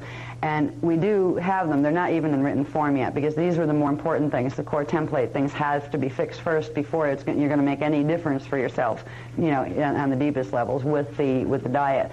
But we talked about the issue of vegetarianism. Vegetarianism is interesting because it's been used in a way, or let's say abused in a way, in the New Age teachings that have literally created a movement in the mainstream that has used, first of all, a distortion on a spiritual distortion. Many people become vegetarians because of a spiritual identification with animals. It's terrible to kill animals. We don't have to eat animals, so I'm going to be a vegetarian, and anybody that's not a vegetarian is like, spiritually below me, is what a lot of the people, the attitude that they cultivate. First of all, on the spiritual level, there's not a difference between that plant and that animal that you're eating. You're killing both of them to eat them, all right? So there's no difference. All right, if we're not breatharians, which we can't quite be yet because of the DNA mutations in the planetary grids, we have agreements, and there's a way of eating and taking in things that was the way it was done originally when the genetic adjustments had to be made to our race so we could sustain on a planet that didn't have D12, where there was a respect and a reverence. We would only eat things that wanted to leave, and they wanted to, our fields actually gave them the stairway to heaven in frequency to climb up to the next level. So there's a way of consuming either plant or animal or mineral or water that should be done with reverence. That's the spiritual part of it. The physical part of it has been highly, highly abused by, the core of this abuse is coming through the Anunnaki Matrix False Ascension teachings. They were pushing the vegetarian issue among their people because when you only eat plant frequency, now plants have a frequency. Everything you eat is a frequency. When you take in plant frequencies resonate with D4 and 5 primarily, and a little bit with the lower, like the higher octaves of the lower 3 dimensions, 1, 2, and 3. Animals tend to resonate with a full spectrum of dimension 1, 2, and 3, and some of them have the ability to bring in the higher frequencies. If you just bring into your body the higher frequencies of like dimensions 4 and 5, it makes your frequency go up. And you actually begin to oscillate too fast, where it's very difficult to stay focused in your body because your consciousness is pulling up, but you haven't cleared your shadow imprint yet. Your shadow imprint is still on a reverse matrix going down, and the further your consciousness goes up, the further the gap between you and your shadow, which means you're not going to be able to integrate those parts as easily. That's where you get the lightheaded kind of spacey detachment space that they call spirituality, which is not true spirituality. Now, vegetarianism can be used in balance with taking in substances, meat substances, or at least certain types of plant substances that have lower frequency, because the lower frequency will help you to bring you back into your body. If you're going to transmute the rest of you here, if you're going to take what's in your body and heal it so you can take it with you, you need to integrate, not pull away from it. What they're teaching and what they're getting people to do is biofield detachment. They're getting you to focus where your consciousness is literally going up into the D4 frequency bands, into the astral frequency bands, getting progressively out of touch. This is why usually people that go into that space also lose interest in things that have to do with chakras below here. They tend to get very, This is where the lie of celibacy comes in as well. There's been a great movement to make sure we don't run energies down in our lower three systems, our lower three body systems, because they're the areas where they're holding the reversals into our cells. We've been fragmented, where part of our consciousness goes up, the other's stuck in 3D. And ultimately why this is being done, particularly now, is because of the objectives in this stellar activation cycle of the fallen angelic races. What their objectives are is to get as much of the Earth's shields or planetary grids pulled into phantom matrix, which means pulled into a reverse rotation. Now, to get pulled into phantom matrix, they want to take the people with them. To get pulled into phantom matrix implies one thing: your physical bodies will not survive. In that transition, you would spontaneously combust. You would literally be, turn into flame. What they are trying to get you to do is transfer as much of your consciousness as you can into your D4 astral body so they can get it running on a reverse matrix, pull it into the phantom matrix, where you have a pseudo-immortal body that isn't really an immortal body because your physical body aspect got stuck in the dimensional fields on this side of the matrix. They're trying to separate your consciousness so the D4 level can be hijacked at the fourth dimensional frequencies, turned around in a reverse matrix, so you end up thinking you ascended, and you're someplace on something called Phantom Earth, which is the equivalent, the part of Earth's grids that got pulled into the Phantom Matrix. So there's a trick in the vegetarian thing that's being done that's progressively, purposely teaching you to move this part of yourself up here, separate the lower and the higher parts, get rid of the lower part as if you could get rid of it, and literally transfer your consciousness somewhere else so it can be manipulated. Well, what we're teaching you to do is to bring them both together so you can transmute the reversals that are in the lower pattern, and that will also allow you to bring in the higher frequencies of your soul and your oversoul, your avatar. So there's tricks that are being done here right in front of our faces. The best way to hide something is put it right in front of somebody's face and call it something different.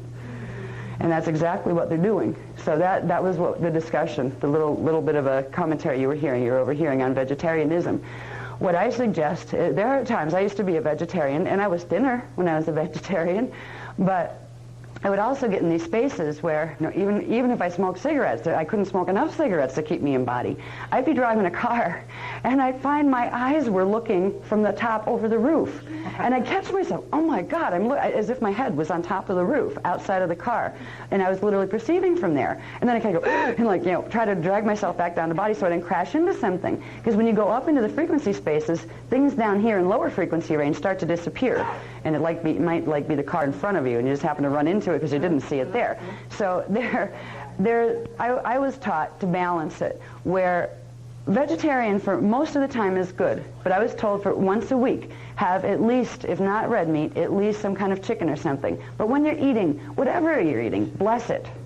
Run your D12 frequency through your body, open your palm chakras and run it through, because what you're doing is you're clearing, not only temporarily clearing whatever level of your own karmic imprint is active in your body, but you're taking your D12 blueprint, running D12 frequency through a thing before you put it into your body, clearing its miasmic content, which means you're going to take something and your food will be more pure when you eat it. You won't take the miasms, because right now we're taking in the miasms of the plants and of the animals. There's a whole bunch. Talk about sneaky ways of taking over a planet. You would not believe the Botanical Society of Nibiru and what they have done to the natural plant life here. You would be amazed at how many of the plant forms here were never indigenous to Earth. They were indigenous to Nibiru, and they brought them here and planted them here, and they got us to integrate them into our body systems, and the animals eat them into their body systems. They've been progressively trying to turn this into Nibiruans, which is a reverse matrix code. So literally, plants, people that eat, vegetarians, there's a lot more concentration of Nibiruan plants than there are, say, Nibiruan animals. And you are literally taking in more of the reverse matrix when you eat them. Now that will change if you clear food. If you just simply run your Maharic seal and breathe the frequency down your palm chakras, just like you would in a healing session with the currents, and blast it through the food item, like hold it over your plate. This was the original meaning of blessing your food. When you do food blessings, that was what it originally meant. You were transmitting the D12 divine blueprint through it to clear anything out of it, which also served the animal or the plant consciousness, because it was then no longer anchored, stuck to those issues and miasmic things. It was able to ascend out of here. So food blessing using the Maharic frequency is one of the best things you can do no matter what you eat. Like even when you know, we smoke cigarettes to get our frequency back down low enough so we don't get spacey and those kind of things. We run Maharic frequency through the tobacco, those kind of things. So at least it's, you know, the divine blueprint is reset. So that's what I could do a whole workshop probably on the information. The volumes that I've seen are scary. The amount of material that exists on food combining, food compatibilities with what types of templates. It ties into the whole rosters of what plant and animal species came from what matrix. What are their templates? That's how you really find out what the best health food is. You have to understand your template, which means you have to understand what you are. You know, are you an angelic human? Well, at least you're partway there if you're in a human body. Even if you're a draconian person or a Nike person that's in a human body, you still have the ability now. You have part of that template that you can begin to evolve the Christos blueprint. You'd want to eat more Christos food and less reverse matrix food. You know what I mean? But it's going to take a while before we get those translations down because there were more important things first. The fastest way, food would work this way coming in. It would work from the outer layers of the field going back to the template, which is the slow way. We're going from the template up into the outer layers of the field. That's why Merkaba mechanics and Kathara mechanics are the first step in getting healthy and getting control of your fields. Works the same on food substances. Use food blessing. Simply activating your avatar self, bringing your Maharata current in, your D12 current in, and running it through the food item, breathing it through. Bring current up, breathe it through the food, or over the food this way, or if it's liquid, hold it, you know, the jar or whatever that it's in, and do that until there's a little effect, and it's real quick, and after a while, if you have inner vision turned on pretty good, you'll actually be able to see this happen. But if not, it's just a little release thing you'll feel. There's a point where you've cleared the miasmic body of the item you're holding, and it's a flash point where it'll go pop. There's like a little pop feeling, and if you can see it with inner vision, the whole thing literally bursts into a silver flame temporarily, and it flares. And that's when its grids have been restored to the best they can be to its own divine blueprint. And that's when your food is actually blessed. It's actually cleared. Okay, so there are the suggestions I would have on food stuff. You know. Do it straight with coming from your heart chakra? Can you do it coming from your heart chakra? You can do it coming from your heart chakra. And depending on the area, like if you have a buffet table and you have company coming, it's going to take a long time to do the little laser beams of the palms. Stand there and blast it with the heart chakra. You know what I mean? When you're in a restaurant, you sit down, and then create a session, so when the food is brought in, then you automatically blast it? You can do that. And it takes a while. If you look at the way frequencies run in the body, when you fine-tune it through the palm chakras, it's like a laser beam coming into focus. So whatever currents you have available will be the stronger currents. They'll be stronger that way. Where if you take that same amount of current and project it through the heart chakra, it diffuses. So by the time it goes through something, it can cover a wider area, but it's not as strong. So he was asking whether you can just, like, you know, go into a restaurant, sit down, and just beam it out your heart chakra, so you don't have to be doing stuff with your hands, right? You can, but you have to work on being able to run more current in your body. You have to run your Maharic frequency on a daily basis and do stuff to get your currents up where you have enough to create a powerful push from the heart chakra as well as from the palms. Then you can use the heart chakra or other chakras if you want to. Okay? Yes. You mentioned that with the 12 tribes and that we would be practicing our tribal song. And I noticed on one of the pages of the book it says that it's absolutely critical that we pronounce the song correctly before we begin the round table. So I'm just wondering, I know that last weekend we practiced just tribe 1 and 12. We did, yeah, tribe 13, so 1 plus 12. Are you going to give each of us the correct pronunciation? Yeah, we'll go through that. That's fun.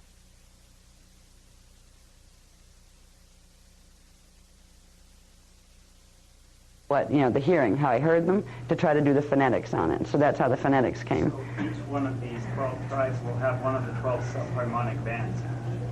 Is that correct?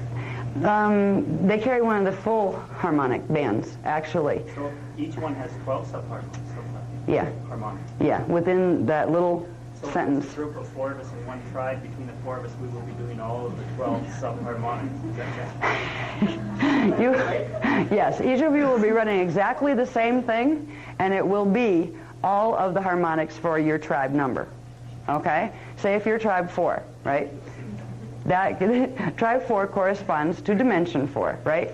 Every dimension has 12 subharmonics. So tribe 4, the tones, would be activating those 12 subharmonics of dimension 4, all right? So tribe 4 would be assigned to that. That would be running through DNA strand template 4 and chakra 4, all right? So the numbers match up with that. You're running D4 frequency, and you would be running the full 12 subharmonics of it. Now, a whole round table has 12 tribes, all right? That would be the full 12 tribes, each with their 12 subharmonics. And then there's tribe 13 that's in the middle. What they do is they focus all of the energy from the whole round, and it gets projected to them at the end of the round, literally breathed to them. And the people that are in the middle in tribe 13 are responsible for being able to hold enough energy where they can take all that energy and braid it below their feet into one huge current that gets sent down into the grids. Okay, so that was, did that answer your question though, about the subharmonics? So these captains will tell us how to go through the subharmonics? Well, they will. Sorry if It's all right. They will doubtless use either the phonetic and get it on the card, or they will use the manual that you're all given, which is the one with the round table cover on it, and you'll find from about page 25 in there. My Englishness hasn't prevented me from accepting the phonetic sounds made by Americans, which are in some ways subtly different from what you see on the card. That's not American, it's Anahazi. Seriously, the phonetics down here are definitely American. But anyway, if you'd like to compare the phonetic guidance given in your language, the tribe that you're working with, and the phonetic that's offered to you directly, as a transposition through a Shana and Anahazi, you will see in either of those two sources something that will help you utter the tone. Here, you want this? Okay? I need to find a field guide. Yeah, I'll put it just here. Where? I'll put it out for you. Where? There it is. There. Oh, that's a full field guide. Okay, there we go. Yeah. I was looking for gray cover.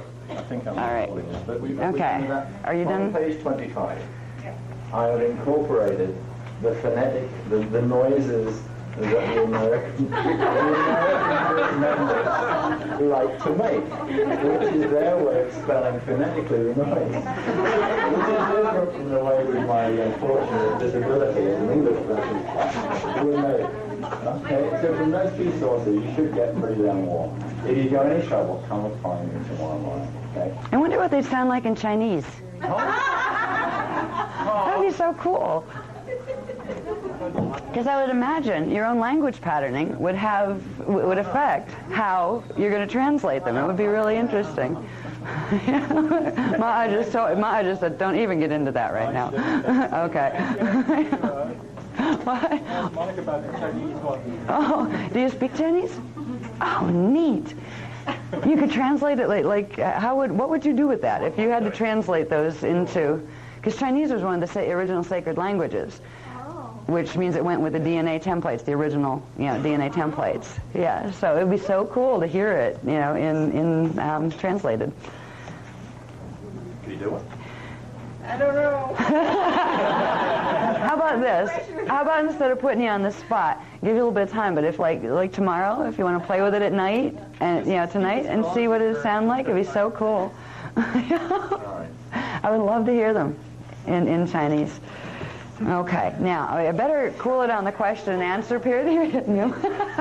Okay, I want to go from the question and answer period back to program so we get through with program. So I at least know that I've given to you what you came here, what you paid for. I want you to have, to go home feeling that you got what you came for. Now, I'm putting this back up because we found out we don't have an overhead or a transparency of the one that's in the field guide. Now, this is the other guide. Anybody that bought, this came with the book, so anybody that bought the manual will have one of these gray covered books. Is this in that book too? Did you put it in that book too? This page?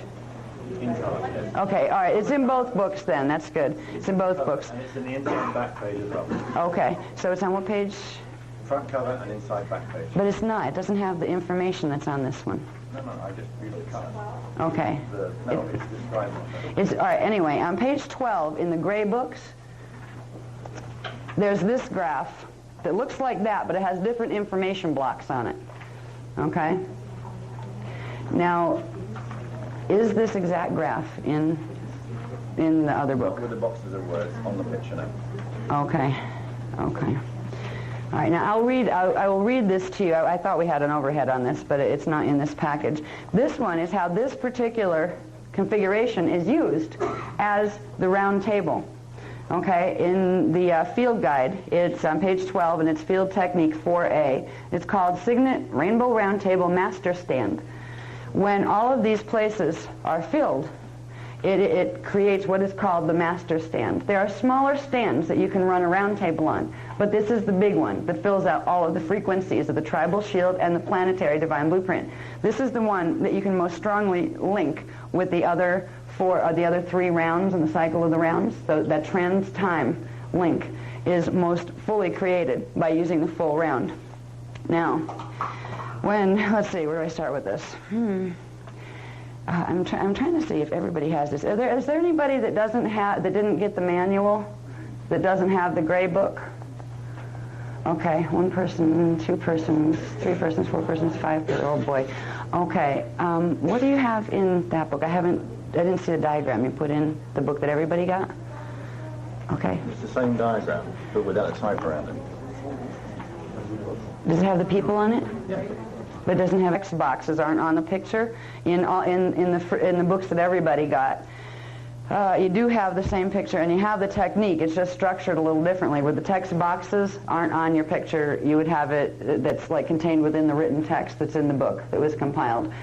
The basic point I want to bring out here is simply we went from this being the diagram of the planetary Christos divine blueprint, the mathematical coding for it, to it being the tribal shield that humans and indigos carry in their DNA templates, to now it is the format that we use for the literal positioning of bodies for a master stand.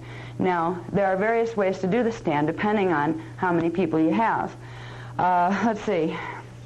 I'm trying to see which parts to read first here in this. You're the master of the stands. I should let you do this part. Okay. All right. Now, we'll start this way. For the signet stands, they're called signet stands. That means a Stargate stand, where you're interfacing with the grids. If you had 7 people, only 7 people to work with, you'd have 1 person for each of the 7 primary signet positions. Okay, the 7 primary signet positions on here are... Here, and here. Okay, they would be the outside ones. Yeah, 1, 2, 3, 4, 5, 6, and 7 in the center. All right. If you had 13 people, you'd have 1 person for each of the 7 primary signets, the ones around, and 1 per each of 6 secondary signet positions, which are these guys in here, the secondary signets. So these are the primary signet positions that are absolutely essential to run the round. Then there's the secondary signets that will amplify the rounds, and then this is also this has to be there, because that center position, that tribe 13 position, is where once everybody generates their energy pillars here through activating their Merkaba and the currents, they will then use the breath to project it all underneath the feet of the persons that are in the center, and those people will literally spin it into a large braid of energy that all together, all those frequencies together, have the ability to all at once hit the template, the Earth's template, and that will cause the shields to open, the planetary shields to open. It's the combined efforts of all those tones, running all those mathematics, being brought together and braided into a current of energy. If you have 26 people, you'd have 2 persons for each of the 7 primary signet positions, the outside ones and the center, and you'd have 6 secondary signet positions. 2 persons for each of the 7 primary, and you'd have 2 persons for each of the secondary signet positions. Additional persons you'd position evenly in a circle around the signet RRT as sentinel guard, or you would integrate into the first RRT as a secondary RRT following positions above, if 7 or more people are available. Oh boy. Maximum is 52 people per full signet. Okay, that means, what is it, how many people on each one? 4 times 13 positions. Okay, so the most you would have on each point would be 4. If you have more than 52 people in the group, that's when you would start assigning the sentinel guard in most cases. Now, sometimes it's worthwhile not putting 4 people on each position, even if you have them. There are certain applications where you can amplify, if you really want to tremendously amplify the effect of what you've done. You would simply take some of the ones off, like they put 3 people on each position or 2 or whatever, and you would put the rest as sentinel guard, 2 circles of sentinel guard. One circle would everybody would stand still while everybody here is standing still and just do their spinning, like in place. But when all the spinning was done and the table was done, that outside sentinel guard, one group, the inner circle, would go counterclockwise. All right, they would begin to literally walk around the circle counterclockwise, while the outside circle would walk around the circle clockwise. What they're doing is they're taking their pillars that they have generated now, and they are connecting with literally the large Merkaba field that the whole group had made, and they are beginning to manually spin it. And those circles would start with a walk, and the walk would pick up pace, and the walk would pick up pace. We've done that where we've literally been jogging around a circle. Remember? When we were literally dragging the Merkaba that was created with the group to amplify and bring in more frequency, to actually begin to make it spin even faster so there could be more frequency coming in, so which means more of the planetary divine blueprint will be drawn in through the grids.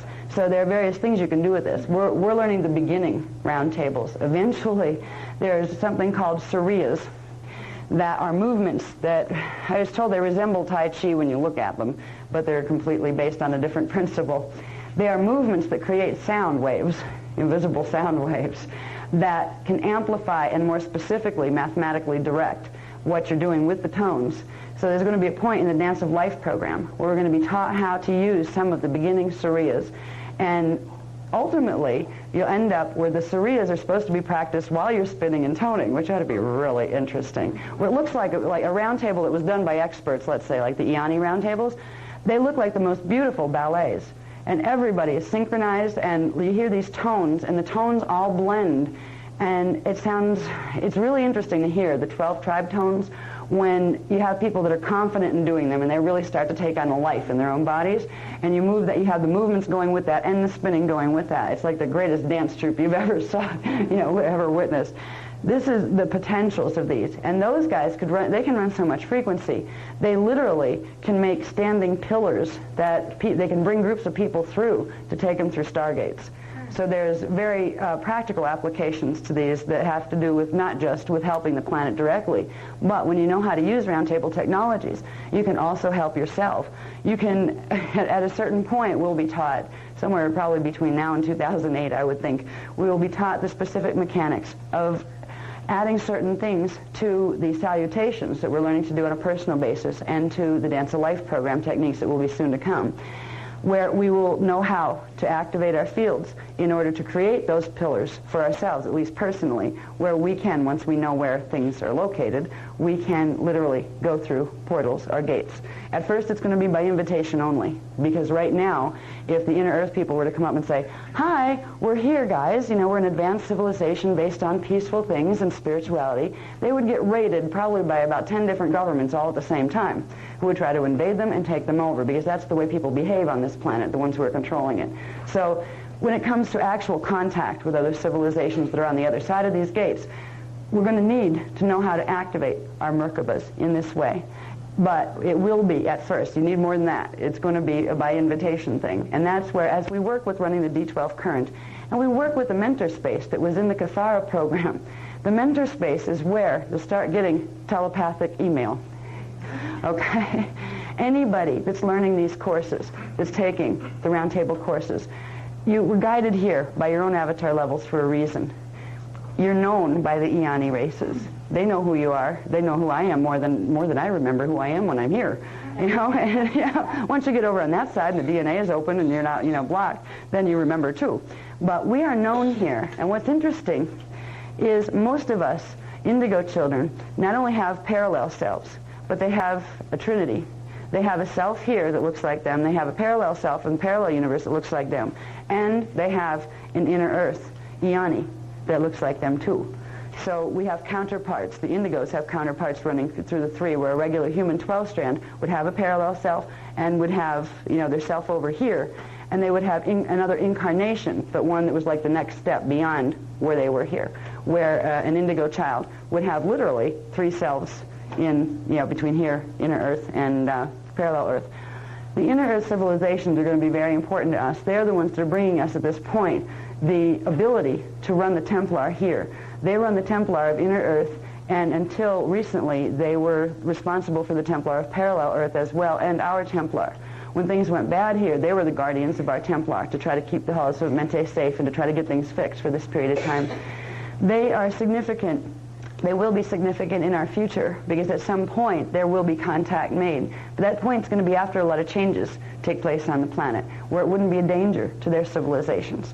Now, if we get to the point where we will do the round tomorrow, and that's where we'll get more of our technical, okay, where do I stand, what do I do, how does this sound, the technical stuff of how to run a round, we will go into more tomorrow when we're going to run the round. But what I want to do before it gets too late tonight, I want to get you through the basic structure of stargates and those kind of things, so we understand what we're connecting with, so we understand what planetary grids are and what stargates are and where the maps are, like where places are located. That would begin. We'll begin with, I think I'm going to do some, have some reading with this, because there's little things in your big book on page 93. They're called FYI, which means for your information, just like kind of info bites, right? I'm probably we're going to read some of those because they contain some vital information as far as putting the technicals in a way that's probably better than I could, just off the top of my head. Then we're going to go through the maps and start to find out where the stargates are, what stargates look like, how they function, that kind of thing. And that will take us a bit of time. And let's see, after that, I'm trying to see, then we'll probably go into tribal shield activation and salutation. So we get up out of our seats and do something, all right? Yeah. See, it's kind of funny with this work. There is a lot of, well, I hate to call it theory because it isn't theory. In my world, it's fact. But there is a lot to integrate where you do have to sit and listen. And I know that's boring, and I don't mean to bore you to death, but it's worth knowing these things. Okay, I think, let's see. Yeah, I think I will start with, do you want to do some reading too? Okay, because there's a couple parts I'd like to read, and we could switch off on that. Excuse me, Anna, what Yes. was the minimum of people that could do a round table? 3. Yeah, 2 or 3 actually. There's except you can't use that format. There's a bunch of other stand positions that are coming out that you can run Trinity rounds where you actually do like a triangle configuration running with 3 people. And there's a thing you can do with couples that's really interesting where you literally, remember when they taught us how to do that spontaneously for that one application, where we literally, you were behind me, right? Yeah, Az was behind me, and we did salutation, like the exercise for the salutation, but literally together. You know how like ice skaters do that stuff together? Yeah, and then they had us pop the numbers, like where we're doing the usual 11 2/3 spin on the bottom of the Merkaba, counterclockwise, and the 33 1/3 spin on the top one clockwise. They had us amplify them with the doubles and pop them all up into a 45, which is a 45-degree shift in angular rotation of particle spin that has to do with the crossover between density 1 to density 2, and also the crossover between Earth to inner Earth. Because we'll get into this as we talk about inner Earth and things like that. We're going to start to understand this difference in particle spin angle. And these numbers of Merkaba spin connect into that, like the 33 1/3 and 11 2/3 put them together, and they create 45. That creates a mathematical signature and change in the angular rotation of particle spin. So anyway, you can do them really. The salutation that we teach, that's in the Cathara book, but it's also part of this program. It was part of this program first. Salutation is like your personal round table. That's what you can do on a personal basis, on a daily basis. This is what the breatharians used to do just to charge their field. They didn't go and have breakfast. They simply went out and did a solar salutation. And at night they didn't have dinner. They simply did a lunar salutation. Because in the salutations, when you do the solar salutation, first activating the top Merkaba, the electrical Merkaba, that's the antiparticle spiral, you are literally making it move faster so it brings more of the your own primal life force currents down into the body. When you do it with the magnetic, it's bringing more up from the planetary grids. So you're fueling your body, literally. If you want to become a breatharian, learn how to do Merkaba. Use your salutations all the time. Yes? In for very small numbers or individuals, we show them the try-on field technique. Okay. As a temporary thing. Yeah. And of course the mixture of different levels of ordination, non-ordination people. We've tended to say that groups of 14 or fewer because of the difficulty in having people non-ordained and so on. Right, is something, unless you have 14 I'll let you tell them about that. That's the technical detail stuff you've been getting and working out, where I sit and watch it. He's talking to me about technical details as far as certain technique modification when it comes to like smaller groups, or depending on the ordination level of the people in the groups and this kind of stuff. These are like very, like technical parts of the round table stuff. That is Az's specialty, where most of what I'm doing is trying to get it all on paper and then, get the next translation off the plates. So that's stuff that I think you should introduce, like once we're getting into the round tomorrow, it would fit there. It's more of the technical specifics as far as how those, how they work. That would just be my suggestion. That's good, because you lose me. I'll sit there and listen too. I mean, teach me. Okay, I know. Okay, yes? Can you do like 3 or 4 people that have been through the round table and then add 3 people that haven't? Or do they have to have gone through the round table? This is all about round table management, really. Yeah, this is questions like that.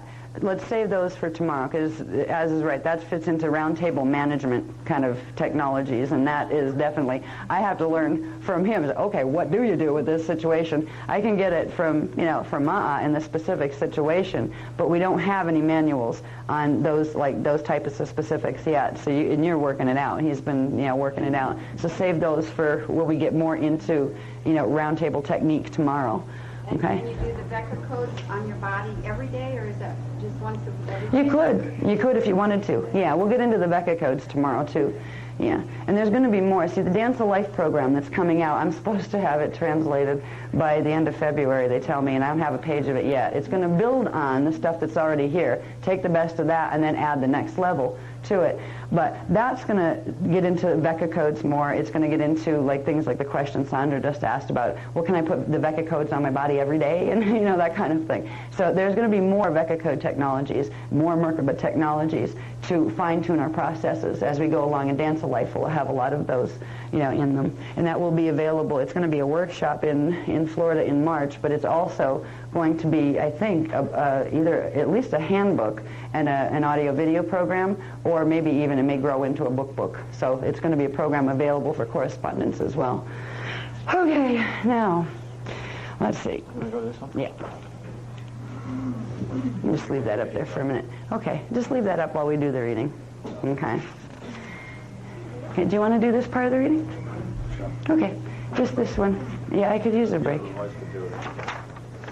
Yeah, once you read this, then I'll just kind of go through that real quick. Let's do the transfer business first. The sophistication of the techniques is being added to and developed over a period of time. So drawing lines and saying this is the way such and such is done is a dangerous thing to do with the way this material is being brought through at the moment, okay? However, given that reservation, at the moment the temple is saying to people out there, people like you who've gone through the courses and are beginning to want to teach, as a rule of thumb, because of the complexity of people being non-ordained, non-familiar, some ordained, some familiar, and so on, as a rule of thumb we're saying any group below 14, it's better to do the try-on field exercise, which is in the little books with the pink picture on the front. You can do try-on field, or take the Q-zone salutation, try-on field sequence right through. Very powerful thing to do on your own. Very powerful thing to do with another person, whether they're familiar with the work or whether they're not. And very tiny groups are better to stop at that point. The try-on field technique is connecting with Q-Rache anyway. Primal light fields, all right? So that you're not actually forming a signet stand in the way that the big round tables do. All right, so just as a guideline, in general, for the regents consulate who are becoming teachers of all of this work, they're working with that guideline. So groups of 14 or more who are already ordained, preferably to regent level, but not necessarily. Ministers and rabbis with a good leader can do an excellent job. There's no problem with any of that. So that's the guideline that the temple is offering to people in the field. And that answers both questions for now. All right? Right, the Universal Templar Complex. The systems of interwoven manifestation templates within the 5 matter density levels of the 15-dimensional universal Cathara grid are collectively referred to as the Universal Templar Complex. The manifestation template of the human body, likewise structured upon this primal order, also manifests through a personal internal Templar complex of interwoven 15-dimensional manifestation templates. Universal, galactic, and planetary scalar wave templates of the Universal Templar complex are called scalar shields. Shields are sets of 3-dimensional scalar grids upon which the 5 matter density levels of the Universal Manifestation Template manifest. A shield is composed of the distinct 3 primary flashline sequences, or Partikai phasing rhythms, characteristic to the 3 dimensions of which the shield is composed. The internal Templar complex of the human body is also organized into 5 sets of 3-dimensional personal scalar shields through which the matter form and 5 matter density levels of the 15-dimensional human consciousness are projected into manifest experience.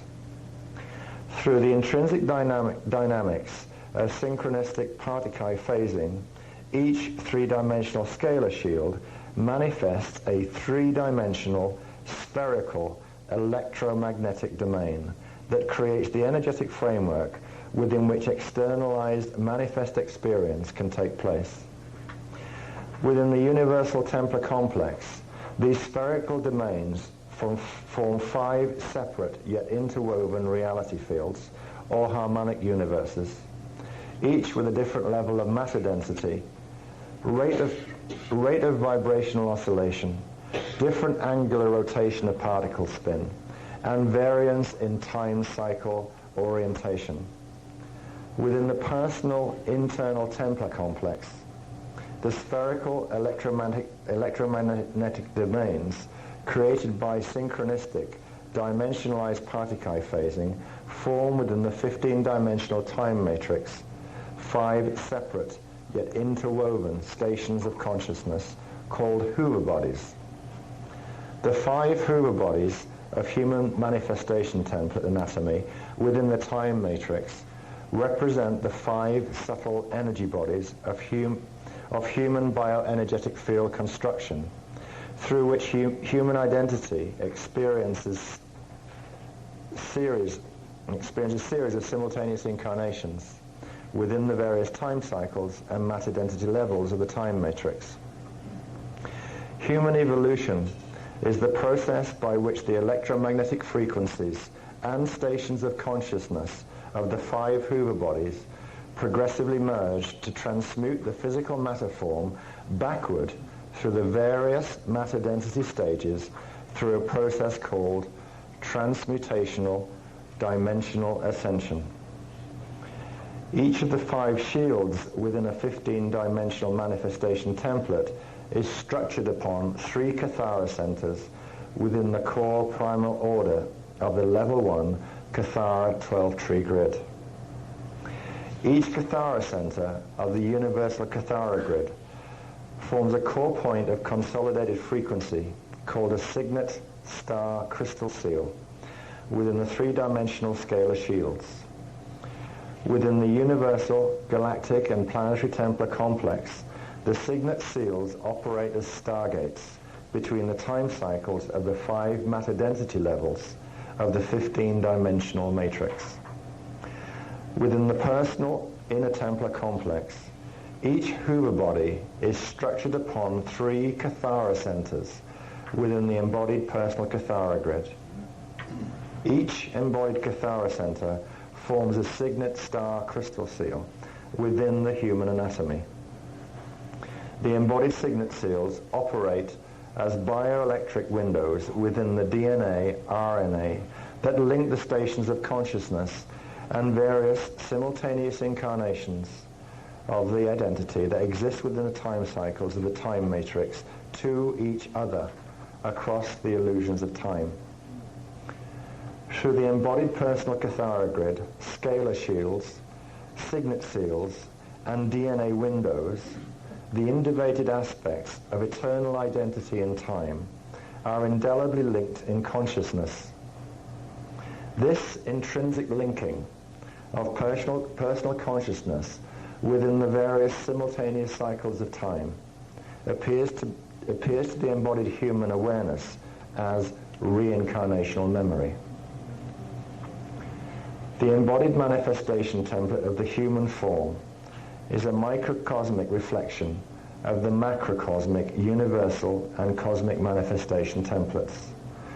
Both microcosmic and macrocosmic manifestation templates share and are interwoven through the same primal structures of the Kathara 12-tree scalar grid, the 5 three-dimensional scalar shields, and signet, star, and seed crystal seals, and the dyadic point black and white hole sets.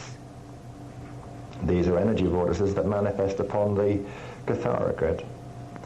Human consciousness and biology are directly and indelibly connected to the universal Templar complex through the personal internal Templar complex of the personal manifestation template. Okay.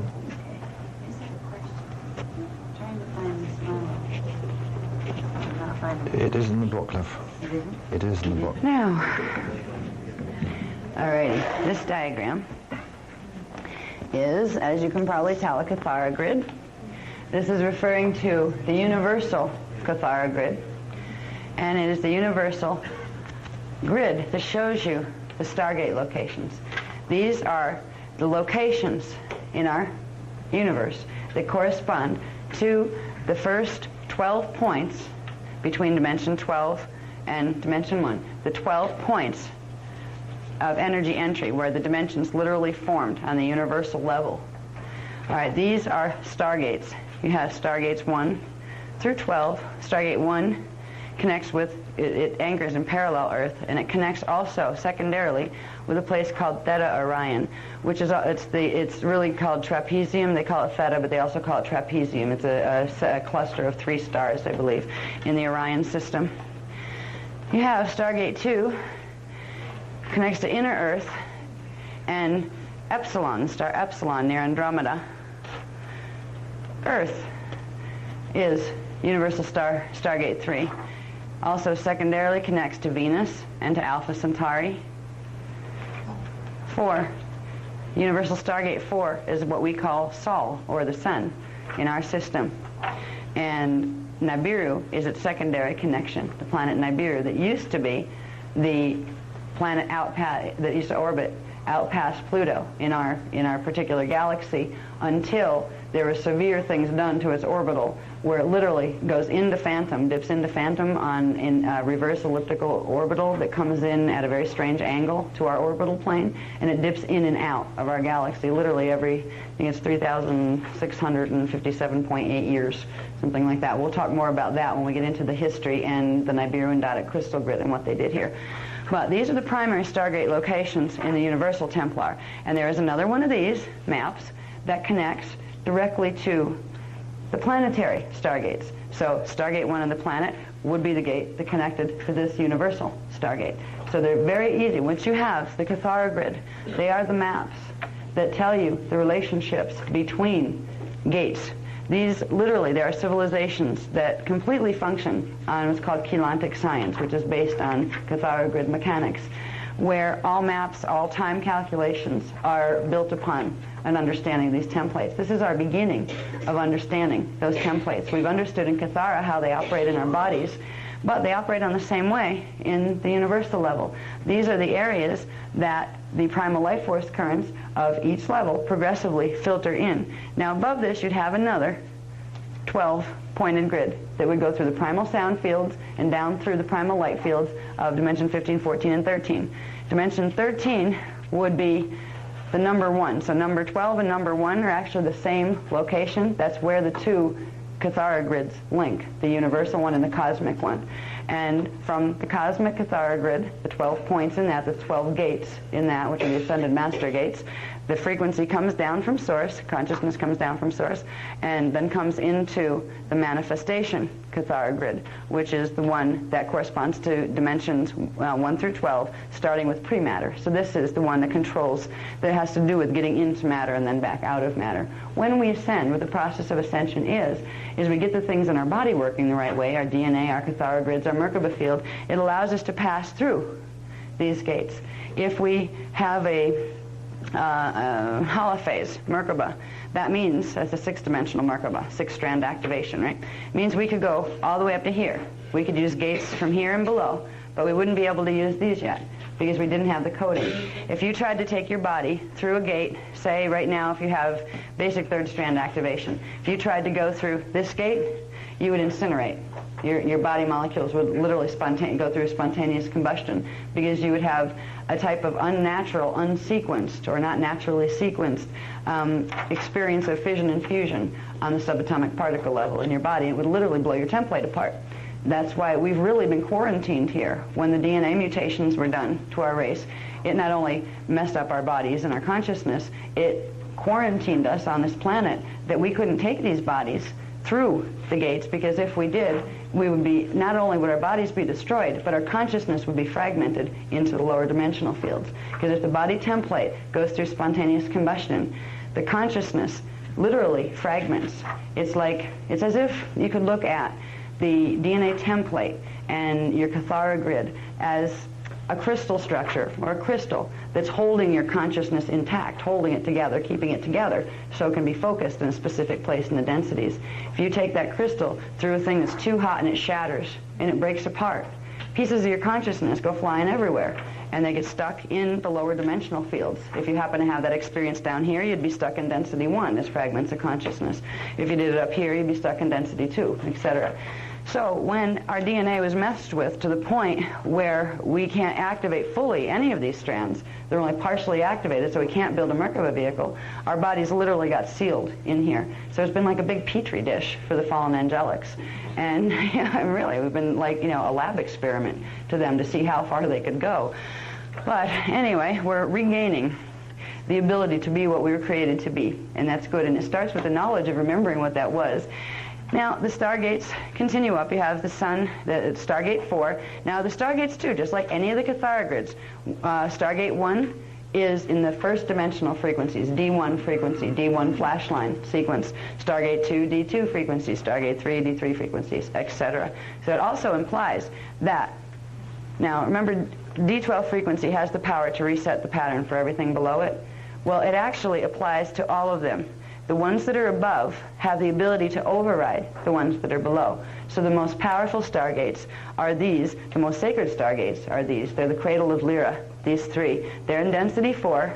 The first point of entering from the primal light fields into the beginning of density, into pre-matter, is coming through the Lyra Aramatena gate. That is Stargate 12 in our time matrix. That holds the divine blueprint literally for the entire time matrix from D12 on down. It's the universal Christos gate is what is considered. From there, we go through D11 gate, which is called Avion Lyra. Gate 11, Avion Lyra.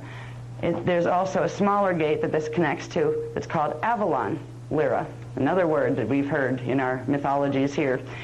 Avalon right now is a reverse matrix. It was a star in this particular area of Lyra that was put on complete reverse rotation and literally pulled in the phantom. And this is the home base of many of the fallen Anu Elohim races, particularly, the Anu Seraphim especially. They're the ones that are mixed with Draconian and Reptile. They have a stronghold on Avalon Lyra. This is where the word Avalon got figured into the King Arthur legends and all of those things. Camelot came from Camelotehi, which were the cities of the original Palladia cloister races that had gone into the Miage time cycle and some of them into inner earth. So all of these legends that have come up piece by piece in our recorded history had something to do with the truth once upon a time, even though it was highly distorted. So Gate 11. Gate 10 is Lyra Vega, which at least is something that, you know, like we still, it's named up there in our particular astronomy charts, Lyra Vega. Here, Arimitena is what we call double-double, the double-double in Lyra, which is what they call the particular star in the Lyra constellation. So if you're looking at like constellation maps and you look for Lyra double-double, that is Lyra Arimitena. All right, the Arimitena name is the original Anahazi name that carries the sound frequencies that go with it. There's another, it's interesting, they call this, the path that we're on, the Christos path, the path of Arimitena, which means we're coming up and out, right? The ascension path. There's another path that's evolving right now that has to do with going down in the phantom matrix, and it's called the path of Arimathea. It has to do with the teachings of Joseph of Arimathea and all those things, because they weren't part of the Christ story. They were part of the hybridization program story of the Anunnaki. That's the Anunnaki path. That's the path where many of the Great White Brotherhood people are being led down right now. And they're going into Phantom with an opportunity from a very long time from now to possibly get a host matrix out into another matrix completely that is a much more dominion-oriented matrix. It's not created on the free will principle like this one is. So we respect the people who want to go on that path, but we highly recommend the path of Arimitena because this one takes you up and out in this time matrix on this side of the spectrum. Yes? The Arimitena name, is it also known as a, like, is there a "ya" after it? Like a Arimitania? I think it would probably depend on what language you were translating it through. Like if you said this in Spanish, it would change, all right? There would be a difference to it, just because the sound tones that the Spanish language would put on those letter combinations. You know, just like if you translate it into Chinese, it would say the sounds would be something different, and it depends on what language you're translating into whether it would be twisted or not. See, there are certain sacred languages. English is partially based on a sacred language, it's partially based on a twisted language. All of the languages have twists at this point, which gets into a part of the history line that we'll talk about either tonight or tomorrow when we get to it. It has to do with the Tower of Babylon story in the Bible, when certain things were done to amplify the mess in the planetary grids that literally doubled the checkerboard matrix effect, where we had to be taught new languages. And they weren't. They had elements of the original sacred languages with elements of Nibiruan languages and Draconian languages filtered into them, because literally our DNA templates wouldn't allow us to process or be even able to make the sounds of the original sacred languages. So this would depend. If you're hearing it that way, if you're hearing, you know, it may have to do with some of the coding that you have, and that may be good. It may be a personal relationship to that word. So I wouldn't go further than to say that I wouldn't, you know, judge that one way or the other, whether it should be said that way or not. I was told to put it this way as far as the mass, you know, bringing it to the masses, Arimitena, and yeah, that's what I have. Okay, so if you're hearing it the other way, yeah, feel free to call it that way in your head, or whenever you speak of it. Okay, when we get down from the cradle of Lyra into the next density level, this is the pre-matter liquid light density levels. Here you get into etheric density level, and at Stargate 9 is in the Andromeda system, a star called Meroc Andromeda. This is a big one because this one connects also to this one and up to this one, which also connects to 13, and it connects up to 15, and it can take it through the primal sound, into the primal sound fields. It can be a quick ascension path if it's used properly. Right now, like the Orion gates have been major battle stations all the way through the fallen angelic dilemma here, because they had the potential. If they could tap into and control these gates and get those seals open into the primal sound fields, they would have an unlimited supply of current that they could pull in and begin to reverse its subharmonics. They couldn't reverse the whole current, but they could literally try to feed off the Janus, and that's just not going to be allowed to happen because it would cause collapse of the rest of the stargates, and it would cause collapse of the time matrix, you know, that they were doing that through. So this is a hot spot in the intergalactic spectrum. The core of this gate is Orion Mintaka, which I believe is the center star in Orion's belt. Okay, there's a few other significant gates there. This connects to the Gaian gates, which is the density 3 level of Earth, Terra, Gaia. It also connects to Alnitak Orion, which is a hotbed of Draconian and Reptilian races. And this would be a reversed gate, the Alnitak Orion one. Down here, gate 7, is the Arcturus gate, and it also connects to Omega Centauri. And this is where we get a lot of our Alpha Omega Centauri buddies coming in, like the people who decided to do the Archangel Michael matrix and those kind of things. These guys tend to work together, some of them. The Anunnaki groups tend to work together, and then the Draco reptile groups tend to work together. And we come down to gate 6. Gate 6 is Sirius B. Then its secondary connections are Procyon and Sirius A. Sirius A is reversed and Procyon is now reversed, which means they have been taken into Phantom, where those planetary bodies, those star bodies, have literally been sucked into the matrix of Phantom Matrix, and they are feeding energy that way instead of down into the natural matrix. Okay, and gate 5 is the Pleiades, Alcyone, which is also Terra. Okay, Alcyone in the Pleiades is Terra, which is Earth's counterpart in density 2. So when our scientists look up in the sky and they identify this star that they call Alcyone in the Pleiades star cluster, what we are seeing is the future of where we are now. We are seeing Terra. That's how close it is and how far, all at the same time. Okay. This one down here, Tiamat.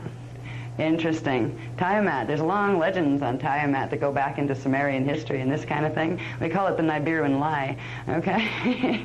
Because Tara was the original Terra Alcyone. That's the original planetary body here that had gate 5 in it.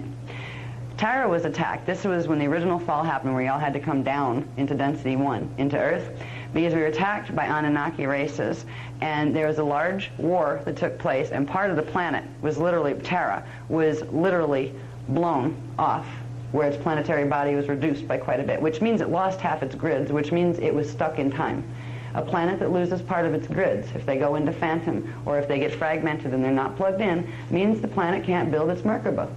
It means those grids are blocked, just like your DNA could be blocked, and you can't build the subharmonics in your Merkaba to get your Merkaba up to the right speed that would allow you to go through the process of ascension. So the planet itself was stuck, all right, and so is Earth down in here. Now, the Tiamat lie comes in where the planet, after 550 million years ago, when this blew up, it created a fragment that was called Tiamat, and it created another whole set of fragments that got sucked down into density 1. Our solar system didn't start in density 1. It literally fell. And if science understood more about how star systems are created, how they're born, how they die, what they do, what supernovas are, and those kind of things, it would make more sense to them. But literally, when a planet nearly completely implodes and throws its pieces all over, the inside implodes, the core implodes, and it throws the rest of it into explosion, threw this piece out in a state in density 2, but went into reverse Merkaba. Another part of it came down, and it got sucked through the solar gate. It literally got sucked through the solar Merkabas, and as basically large pieces of space dust. And it got transmuted into light and spit back out down in density 1. And that is literally where this particular galaxy that we're living in came from. Every one of the planets in this galaxy were originally part of Terra, part of Alcyone. Galaxy or solar system? Well, our galaxy. Oh. Actually our solar system. I tend to transpose those two words and just use them as the same thing. Yeah, in our solar system with our planets, our 12 planets. Yeah, our solar system. So all the pieces of our solar system, thank you for spotting that, all the pieces in our solar system that are orbiting around Sol, or the sun, were originally part of the Terran body. Now before, way before, there were pieces that were down here that were in a different order completely. They weren't all part of Terra directly. These pieces of the higher bodies, of, like, say, you have Gaia here, you have Terra here, you had Earth here. Earth was down here once upon a time, but a completely different place. This whole galaxy was structured differently. When Earth first made its pass through density 1 and then out again, Earth had ascended. It had been an ascension planet where it had gone through its cycles down here. Remember the 6 time continua within the larger time cycle? Gone through those and had made it back up in the merger here, where it literally wasn't down here anymore. Okay, it had supernovaed up. Because that's what happens when they supernova. Do the flash of light thing here, whatever part of the body can't transmute through gets kind of blown and fragmented, and the rest comes up. And it blends with the next level of the body. That's what happens with your own body. You actually merge with your density 2 body when you go into ascension, decide you're going to go into density 2. You don't just take this body, you take this one, and it comes through and opens up inside of the other one that's in density 2. And the same going from density 2 to density 3. Works the same way on a planetary level. So anyway, they all came out of here, and the lie of Tiamat happened when this is a piece of Earth's, Terra's grids, that just like Earth and this solar system has to be reintegrated, okay, for Terra to be unstuck so it can continue the path of ascension that this planet was on. These fragments that we call our solar system here have to all eventually, someday, billions of years from now, end up being brought back together. They will supernova together, and they will go back into this body. But there's another piece of this body that was called Terra that is still missing in unreversed matrix and has been dragged into phantom matrix, and that's called Tiamat.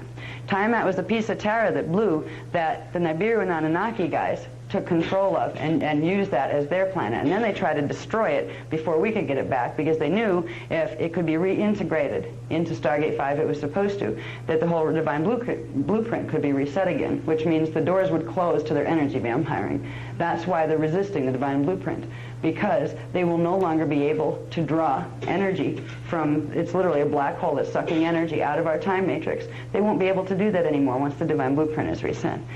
So there's a whole story, and it's really funny because they're starting to tell it again. It's coming out in some of the books that channels are doing right now. I won't name who.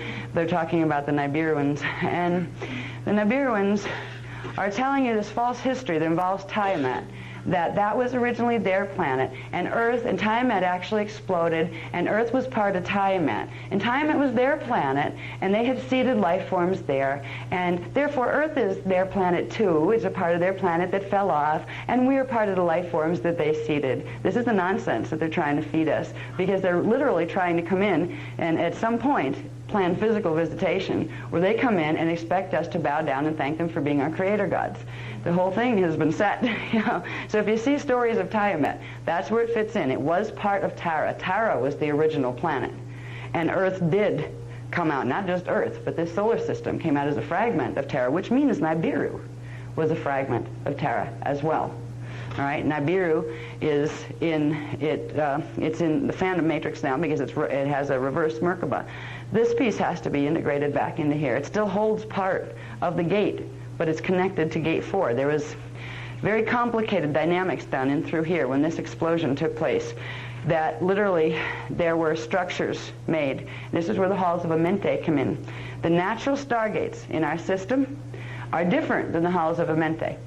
The halls of Amentet were a set of stargates that were put within the stargates. If you had a set of damaged stargates down in through here, and these were damaged, they literally recoded a template and put in a mathematical template that's held in with crystal pylons, which are massive crystal structures that will hold the mathematics and run the energy to temporarily, until the gate around it can be repaired, until its natural mathematics can be repaired. The crystal pylon temples will hold the mathematical program so the gate can work. They will allow to bring the frequencies down through, where normally if the frequencies tried to come through, hit a gate that had distortions and rips in the gate, let's say, rips in the scalar template, it would literally start throwing energy back. It would probably blow up the planet that was holding that particular gate. So the halls of Amentet were created 550 million years ago when this fell, when this fall occurred, when Terra blew up. They were created as being spliced into the natural gate structure, and these temples were created with these massive crystals, kind of like lots bigger than the one that's on the front of the book, in the picture on the front of the book. And these temples are run from the inner Earth time band. So you have inner Earth, inner Terra, inner Gaia. There's a reality system that we'll talk about as we move along that has been holding these temple bases. They connect through to the planets here and on parallel, and they hold them together. When Stargate cycles happen, when a stellar activation cycle happens, the halls of Amentet crystal pylon temples come into activation. What they do is they hold within their coding, because crystals can hold mathematical coding very, very purely for a very long time. They literally hold the frequencies, so the crystals have the ability to take frequencies from the primal light fields and allow those frequencies to serve as a frequency ground that the other currents coming down here, the smaller currents, can run through the primal light fields and circulate through the gate as if the gate were actually all functional. These were put in, the beginning of the halls of Amenti were started 550 million years ago. So this whole density 1 system surrounding Earth and this particular solar system didn't get permanently locked into phantom because it was getting cut off the grid. It's called being blown off the grid, where you just can't receive any of the frequencies anymore. So we're still in the middle of a very ancient healing project. The halls of Amenti were part of a healing project. The stargates of Earth are their natural stargates, and they each have their own names and resonance. But the halls of Amenti were the gates plus the crystal pylon temple networks, the technology that was used to keep the gates functional. The human races were created as the guardians of the halls of Amenti. We were supposed to be the keepers of the crystal temples. We were supposed to be the ones that, because we understood the mission so well and knew how important it was to get the divine blueprint reset down here so we didn't lose more of this time matrix into phantom, we were supposed to be the ones doing what they're doing in Inner Earth. In Inner Earth, they have these temples operating. The temples that were here once upon a time on surface Earth were long ago destroyed by the invading races. And every time they were put back up, they were destroyed again. But it doesn't matter. That's where the signet shields and the CDD plates come in. The CDD plates and the signet shields connect directly into the pylon, crystal pylon temples of Inner Earth. When you put them on certain places called Q sites. So there are the 12 stargates. In a minute I'll show you the 12 stargates in Earth's body. Now our stargates don't plug directly into the Inner Earth stargates. Our stargates plug into this system, but they have to be interfaced through the Inner Earth, through the halls of Amenti, or they don't work. We have something on the planet. There are 12 corresponding things called Q sites, which are directly over the places on Earth's body that are positioned directly over the templates and the areas where the crystal pylon temples of Inner Earth exist. The crystal pylon temples of Inner Earth are in their stargates. They're literally like rods put in the stargates to keep them open and keep the energy circulating. The Q sites on Earth here connect directly to the Inner Earth stargates into the crystal pylon temples, and that's where the signet technology came in. We could open and close the stargates here through the Amenti stargates and crystal pylon temple network by using the signet shields and the CDD plate activators. Okay, now, anyway, okay, so we're here, we covered where the gates are. That's the most important thing, on this particular map. Now there's another one.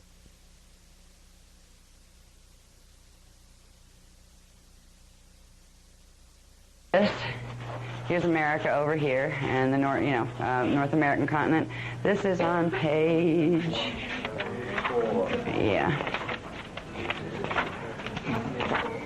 174.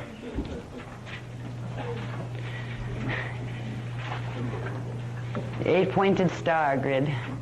You can see the 8-pointed star symbolism everywhere. You can trace it all the way back to Rome and on their coins. It's been a big part of our history for the last 25,500 years. Anyway, yes? I'll just take a guess. That's probably where Greenwich Standard Time comes from, the center point. No, actually it doesn't. That has to do with the natural axiotonal line structure of the planet. It's been adjusted a little. What we call time on this planet is being played with on a daily basis, as far as there are certain groups in the Illuminati that have something to do with moving things in a way that clocks work certain ways. And they're losing control of that. But that's like a whole different area of stuff. I need to explain this because this is part of what we're going, let's say, to heal. This is what we're healing, the beginning of what we're healing.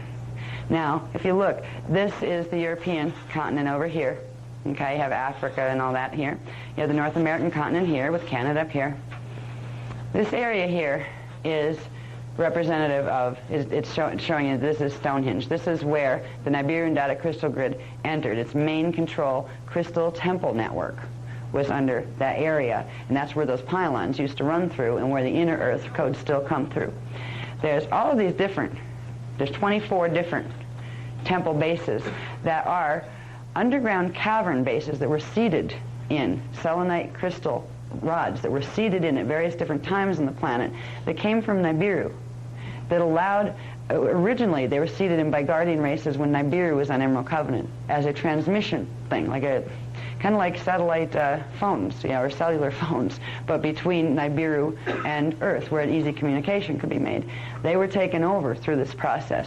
The ancient communication lines were taken over, and those temples are being used to anchor the programs and to spread them of the Nibirian data grid, the crystal grid, to spread them to the planetary grids. Now, again, on the cover of the Templar book, the Templar manual, there's that big crystal picture, all right, with the little person standing by it.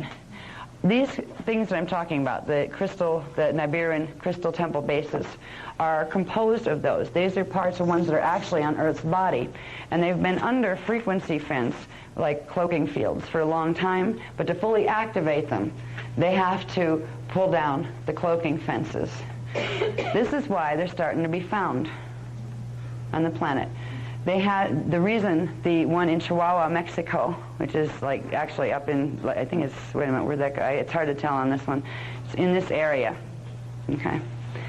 The one in Chihuahua, Mexico is connected, where that picture was taken, is actually a small satellite one, because every one of these would have like a bunch of little pyramids around it, and they'd have a bunch around those. It's like, circle within circle within circle kind of thing. Here is where the Chihuahua, Mexico little crystal temple is anchored. This is a larger crystal temple base. This one is, that's Aguascalientes, right? Yeah, that's Aguascalientes, Mexico. Yeah. Okay. All of these are a location. The locations are, there's also a chart with the locations themselves. Okay, the 24 Nibirian grid control bases. Kauai, Hawaii, Bay of Pusey, England, Iran, Pakistan as a control base, Bermuda, Florida, Grual, where we live, Machu Picchu, Peru, Portugal Control Center, Lake Titicaca, Peru, Giza, Egypt, South Pole, Mauritania, West Africa is a control base, Paxos, Greece, Central Mexico, which is the Aguascalientes, Cyprus Island in the Mediterranean, Easter Island in the Pacific, Rome, Italy, Johannesburg, South Africa, Brazil is a control base, Tibet, and we got more on those, didn't we, since that? We've got, is it I can't pronounce it, Taklamakan, the Taklamakan Desert, okay, in Tibet. And Xi'an, China, is another one. Yeah. And Hamadan, Iran, is a control base. There's another base in Iraq, and then there's a Bosnia control base. So Yep. And right now, any of the groups, fallen angelic groups, and the Illuminati that aren't joining the United Resistance, the United Resistance is going after. So they're saying, you don't join us? Fine, we'll get rid of you first. That's what we're seeing happening in the politics. It's right in front of our faces, but we're told it's something different. Okay? Now, this is the first of our healing commissions, let's say. It's basically an 8-pointed grid. What it forms is this shape. Okay, like if you would take that up there and this over here, that down there. It just didn't fit, the top part didn't fit, but it forms this, 1, 2. Okay, now what we found out about the Canadian grids is fascinating, because this is the main feed system. I'll show you one more map really quick. I think this is the one that will show the ley lines. Will it? Yeah, the 11. I just want to show them the 11 line, because then we can pick up after dinner with that. It'll go right into the new material. Okay. This is called, all right, these are axiotonal lines, okay?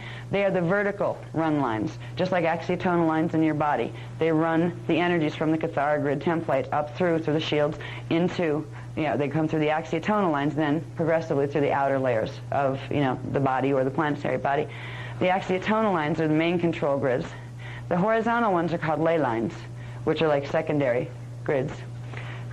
Now, this one says 1111. This is the 1111 ley line, because it's on axiotonal 11 and ley line 11. So that's known as the 1111 line. Why it's 1111 is it's coming out of Stargate 11.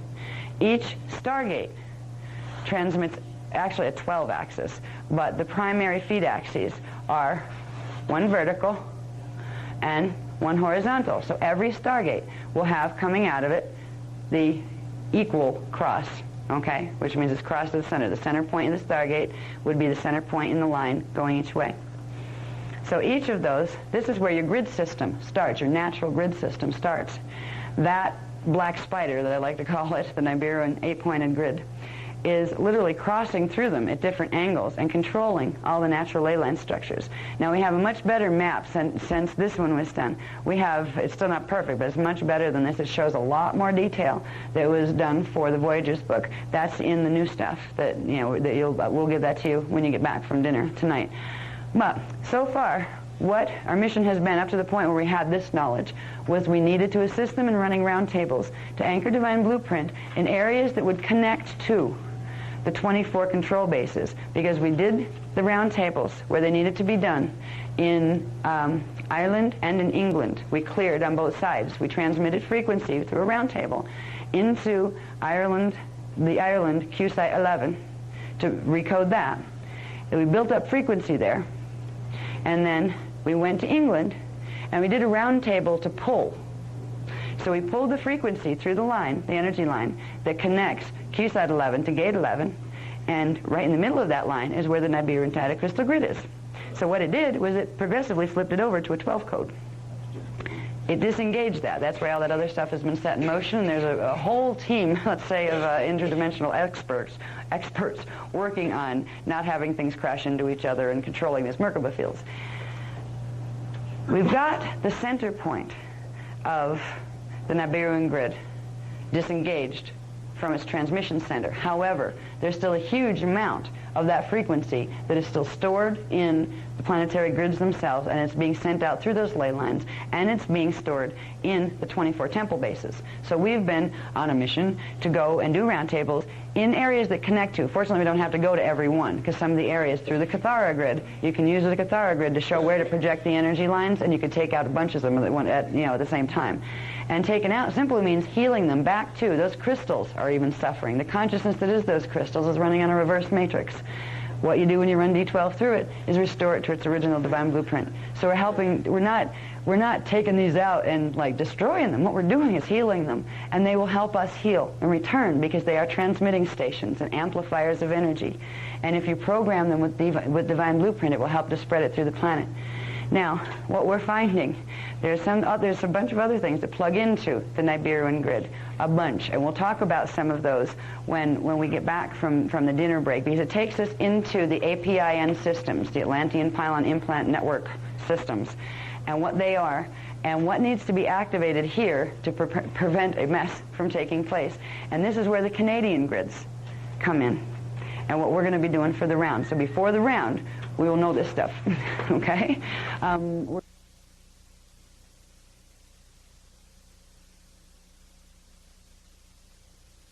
Before we go out to do the round, so we understand, so everybody understands what that's going to be. So I'm going to have to launch right into program to get us up to where we can at 7:30 break, because then Az needs to talk to everybody about getting organized for how we're going to do the round, okay?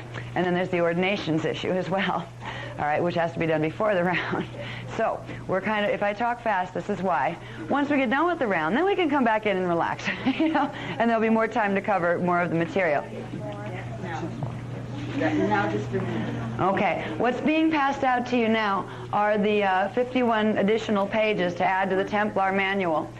Now, I'll point out that on page 33, when this was one of the pages that were on disk, it had a very detailed diagram, and when they printed it out at the printer, it came out with like 50% of the diagram on it. So that one will be replaced, so just so you know that it's not supposed to look like that on page 33. All right, the rest came out fine, yeah. Yeah, literally half of the diagram was cut out of it, and that was from the disk when they, when they translated it off the computer to make the master. So, but that's not too bad. If only 1 out of 51 had a problem, we're doing pretty good.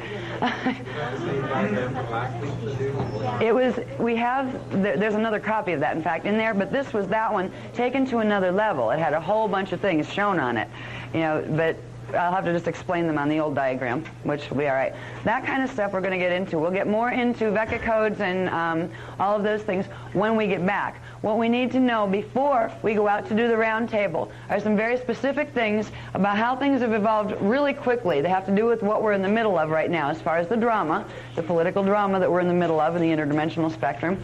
And we need to become familiar with the new material that was given, which has to do with something called the turnstile grids. The turnstiles are like an ancient machine that's being set in motion. And this is what a round table is about. So I'm going to go quickly into the beginning of introducing the information in the package, the new package that's being given to you. We'll start on page 1. And I just want, this is the Illuminati One World Order Agenda and the APIN Legacy. All right, this is a progression of dates that leads up to, at the bottom, it's the present, like the year 2000, where what we're dealing with right now up in Canada is a part of something called the APIN systems. They were the Atlantean Pylon Implant Network systems.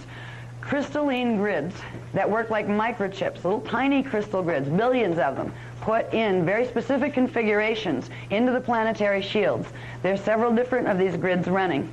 This information was introduced in October, parts of it, and it's finally being, more has been added as far as where Canada fits in. We were never told much about Canada because it was under such high security clearance, because it was such a significant area as far as the grids and what was happening up here in relation to the rest. We learned about the Nibiru and Dyadic Crystal Grid program. We talked about that right before we broke. That has been for 25,000 years, or since 25,500 BC. That has been the feeding system for the reverse mathematical programs, scalar wave beams, literally locking and running that program through the grids. Now, there have been distribution centers all over the planet, implanted into the grids. These are Atlantean Pylon Implant, Atlantean AP, I can't talk, Atlantean Pylon Implant Network systems. There we go. All right, that's what I say. APIN is easier. If you can imagine little tiny crystals that hold like microchips, very specific mathematical programs. These are most of these are reverse mathematical programs. There were two very important APINs put in the first seeding, but these were good ones. 5.5 million years ago, when the wall in time was put up after the electric wars, when part of Earth's grids literally got drawn into phantom matrix and the wall in time was put up. There were two grids put in by the guardian races. One was called the Great White Lion and the other was called the Golden Eagle. They were LPIN systems, or actually they were APIN systems, that's a typo. An LPIN would be a Lumerian, which is a little different type of coding. There is one out of all of these that's a Lumerian system that's more powerful than all of the others. Now, the Great White Lion and the Golden Eagle APIN systems were put in 5.5 million years ago, put in the grids to allow Earth to be able to function through a stellar activation cycle. They would make up the difference of the mathematical programs that had been reversed and sent into Phantom, where the parts of the grids that had gone into Phantom, these were like replacement codes that would hold the grids together so the rest of the planet didn't go into Phantom when the stargates opened. So both of them ran off D12 current, which means they had to have a D12 pulse to run on. In 208,216 BC, big problems happened because that's when we went to a 10-code pulse here. We couldn't run D12, so it shut down the greater part of these systems, the Great White Lion and the Golden Eagle. In 75,000 BC, another set of APINs was put in. It was called the Dragon APIN. This was a negative one. It was installed by the Omicron Draconian Invader races from Orion. In 25,500 BC, during the Lucifer Rebellion, the Stonehenge Nibiru Dyadic Crystal Grid was installed. Now this thing could plug in to the APIN systems, and it could run them. It could run the reverse programs right through them. So not only would you have the 8-point grid running out from the main Stonehenge area, you would be able to plug that in to all of these other matrices and literally just completely reverse the planetary Merkaba. And when a Stargate cycle happened, you could just drag the grids right down in. And that was why they began putting these in, the negative races. 25,500 BC, this gave energy to the potentials of these technologies, these crystalline technologies. The Nibiru and Anunnaki installed the Nibiru and Dyadic Crystal Grid. The Golden Eagle Grid, which was originally one of the Founders Race grids, These two grids, the Great White Line and the Golden Eagle, Great White Line was the guardian of the verticals, or the axiatonal lines, the vertical line systems, and the Golden Eagle was a guardian of the horizontal ley line systems, and together they created a weaving of frequency that would hold the grids together. Well, during the Lucifer Rebellion, the Golden Eagle, APIN, was taken over by the Necromaton Andrami Nephilim. This is the Archangel Michael matrix, okay? They took it over and they started calling it the White Eagle. That's why you get a lot of the White Eagle stuff coming through on the Melchizedek stuff, on the Alpha Omega order Melchizedeks. They do their White Eagle thing. This is what they're referring to. So they got a hold of this and they blocked it. They literally reversed the whole matrix on it, all the mathematicals on it, and they were using it at different levels for like communication as well as for holding the reversals in the grids. Okay.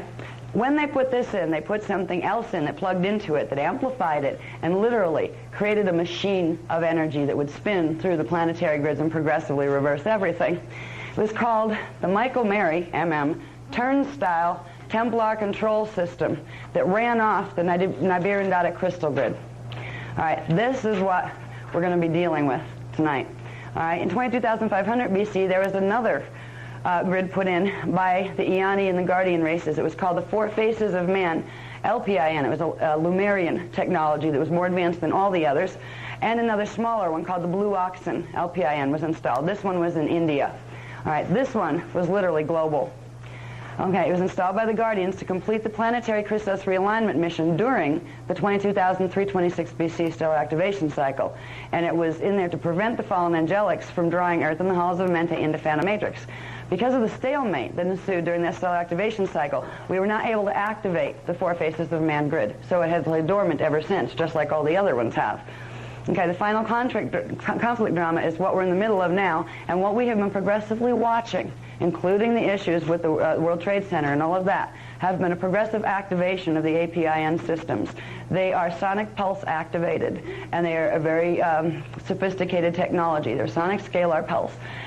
So, now, in 10,500 BC, Luciferian conquest, fallen angelics created the Falcon and Phoenix wormholes, creating in the wall in time, which means they literally burrowed through where there is an open passage between Phantom Matrix again and here. There were 2 points where those came out on the grids.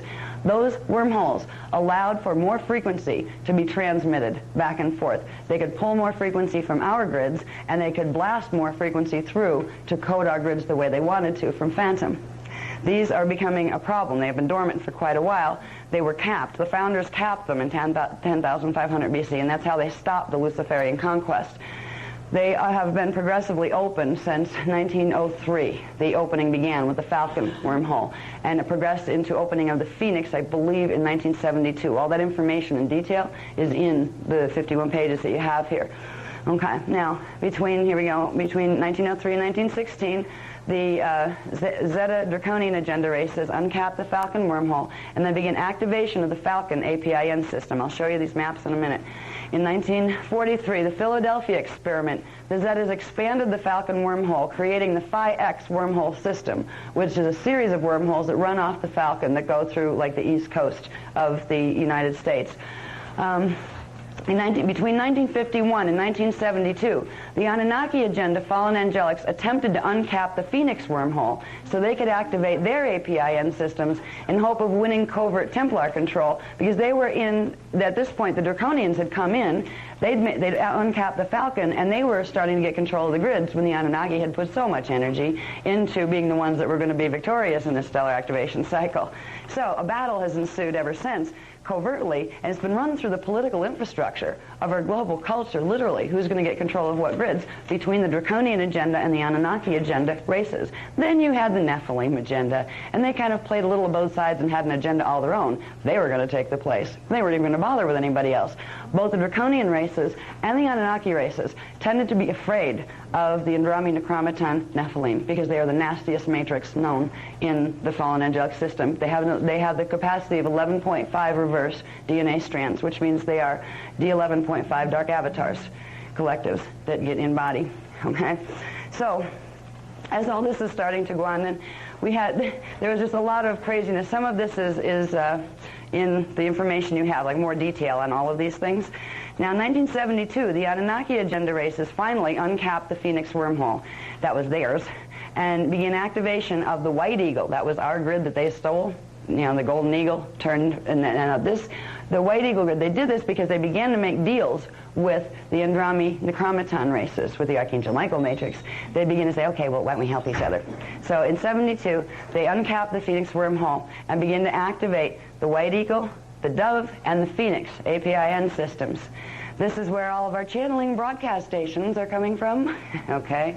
Between 1980 and 1983, the Falcon and Dragon APINs were linked via the Zeta Draconian Alliance.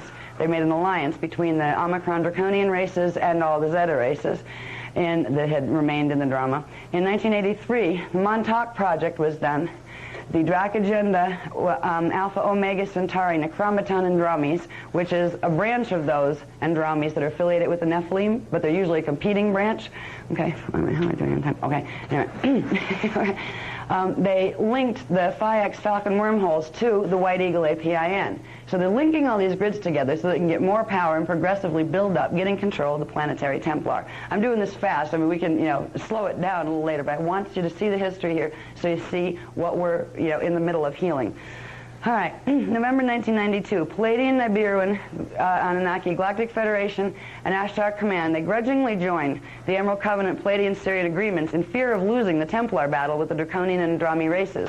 Because once the Draconians and Andromis paired up, it didn't look too good for the plain old Anunnaki. Okay, the Draconians had attempted to take over the Phoenix wormhole, and the Anunnaki had failed in their attempt to cap the Falcon wormhole. So they're trying to open theirs and close the others, and so are the other guys. So they're fighting with each other. The Zetas expanded the Falcon Phi X wormhole to avoid the cap that the Anunnaki tried to put on, so they made theirs actually more powerful. This caused Hurricane Andrew on August 24th of 1992. All these things are done with scalar sonic pulse transmissions. All right, these are technologies that even most of our world governments have some degree of knowledge as to how they work, and they usually have a little arsenal of things that they don't tell people about. All right, between 1992 and 1994, Palladian-Sirian Agreement Anunnaki, the ones who had made those agreements, used the NDC grid in cooperation with Guardian Templar sites. All right, so here you have a period of time where, because the certain groups of the Palladian Anunnaki, or Palladian Nibiru and Anunnaki, had joined the Emerald Covenant because they knew they were going to lose, so they decided, okay, we'll play with you founders, right? All right, in through this period, they were working with the founders. They agreed to use their Nibiru and Datic crystal grid to change its program temporarily, right? In cooperation with the Guardians, who agreed to link their sites, all right, the grids that were secured by Guardian races, agreed to link them. What a dumb move to do. When we look back on it, it was really not a smart thing to do. To link their grids into the Nibiru and Datic crystal grid, and they were going to transmit the proper frequencies to temporarily cap the Falcon Phi X wormhole to stop the Draconian races. The Anunnaki began defecting from the Emerald Covenant to go back to their Dominion agendas once the Draconian Zeta forces lost control of the Falcon Phi X wormhole, because this cap was successful. When we combined the Anunnaki grids and the Guardian grids, the others didn't have enough power in their grids to stop the cap from forming, so it was temporarily capped. The Falcon was temporarily capped. They were supposed to begin using the Anunnaki are supposed to begin using their grids to assist with the Christos realignment mission. Yeah, right. And they started to defect as soon as their little problem with the Draconians was taken care of. In 1998, defecting Anunnaki shut down the Guardian transmission lines because we had made the link into the Nibiru and Datic crystal grid, so they could be used together to close the Falcon wormhole. But they took advantage of that, and they started to shut down all of the Guardian grids. So Guardians couldn't even communicate. They couldn't have channeled if they wanted to, because they were blocking all the transmission lines. That's where there's only very few people who had literally direct physical contact with them who were able to keep the communication lines open and not have them intercepted by one of the other matrices, the Anunnaki matrices. September 12, 2000, the Anunnaki fully defect from the Emerald Covenant Treaty of Altair and join the United Intruder Resistance War Edict against the founders, because the Necromaton and Andromi Nephilim, Archangel Michael again, prompted the opposing sides of the Illuminati and the fallen angelics to get together, because if they got together and combined all their grids, they could overpower the Christos realignment mission. So that is what we're in the middle of right now. Now I want to show you just really, really quick what these grids are. I'm probably going to, okay, just really quick. This one is the Great White Lion, Guardian APIN. See where we get our Sphinx? Yeah, these were designed. These were designed from the air. They were designed from spaceships.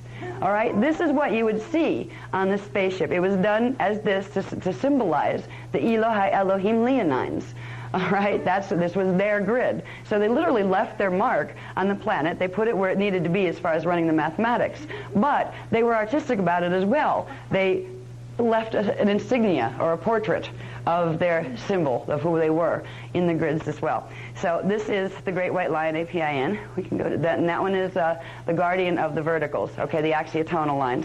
It's positioned where literally there'd be like lots of little like geometricals inside of all of this, but this one was supposed to hold together the vertical axis of the planetary grids. Okay, go to the next one. Thank you.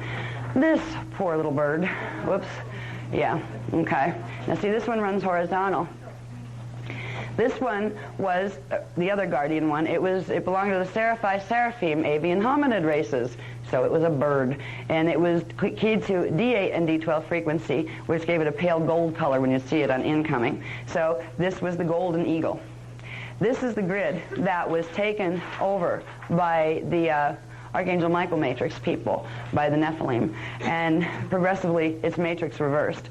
Okay, this is the one that by the time we get done with what we're doing tonight, we're setting in motion the recoding of this back to its original divine blueprint. This one's guardian of the horizontals. It controls all the main ley lines. Now within all these structures, there is something called the turnstile machine, and it was put in by the Nephilim, the Archangel Michael people.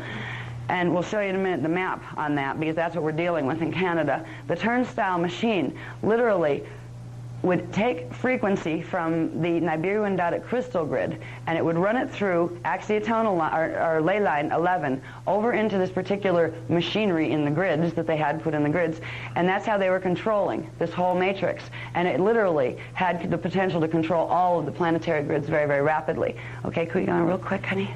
Can I just show point it out?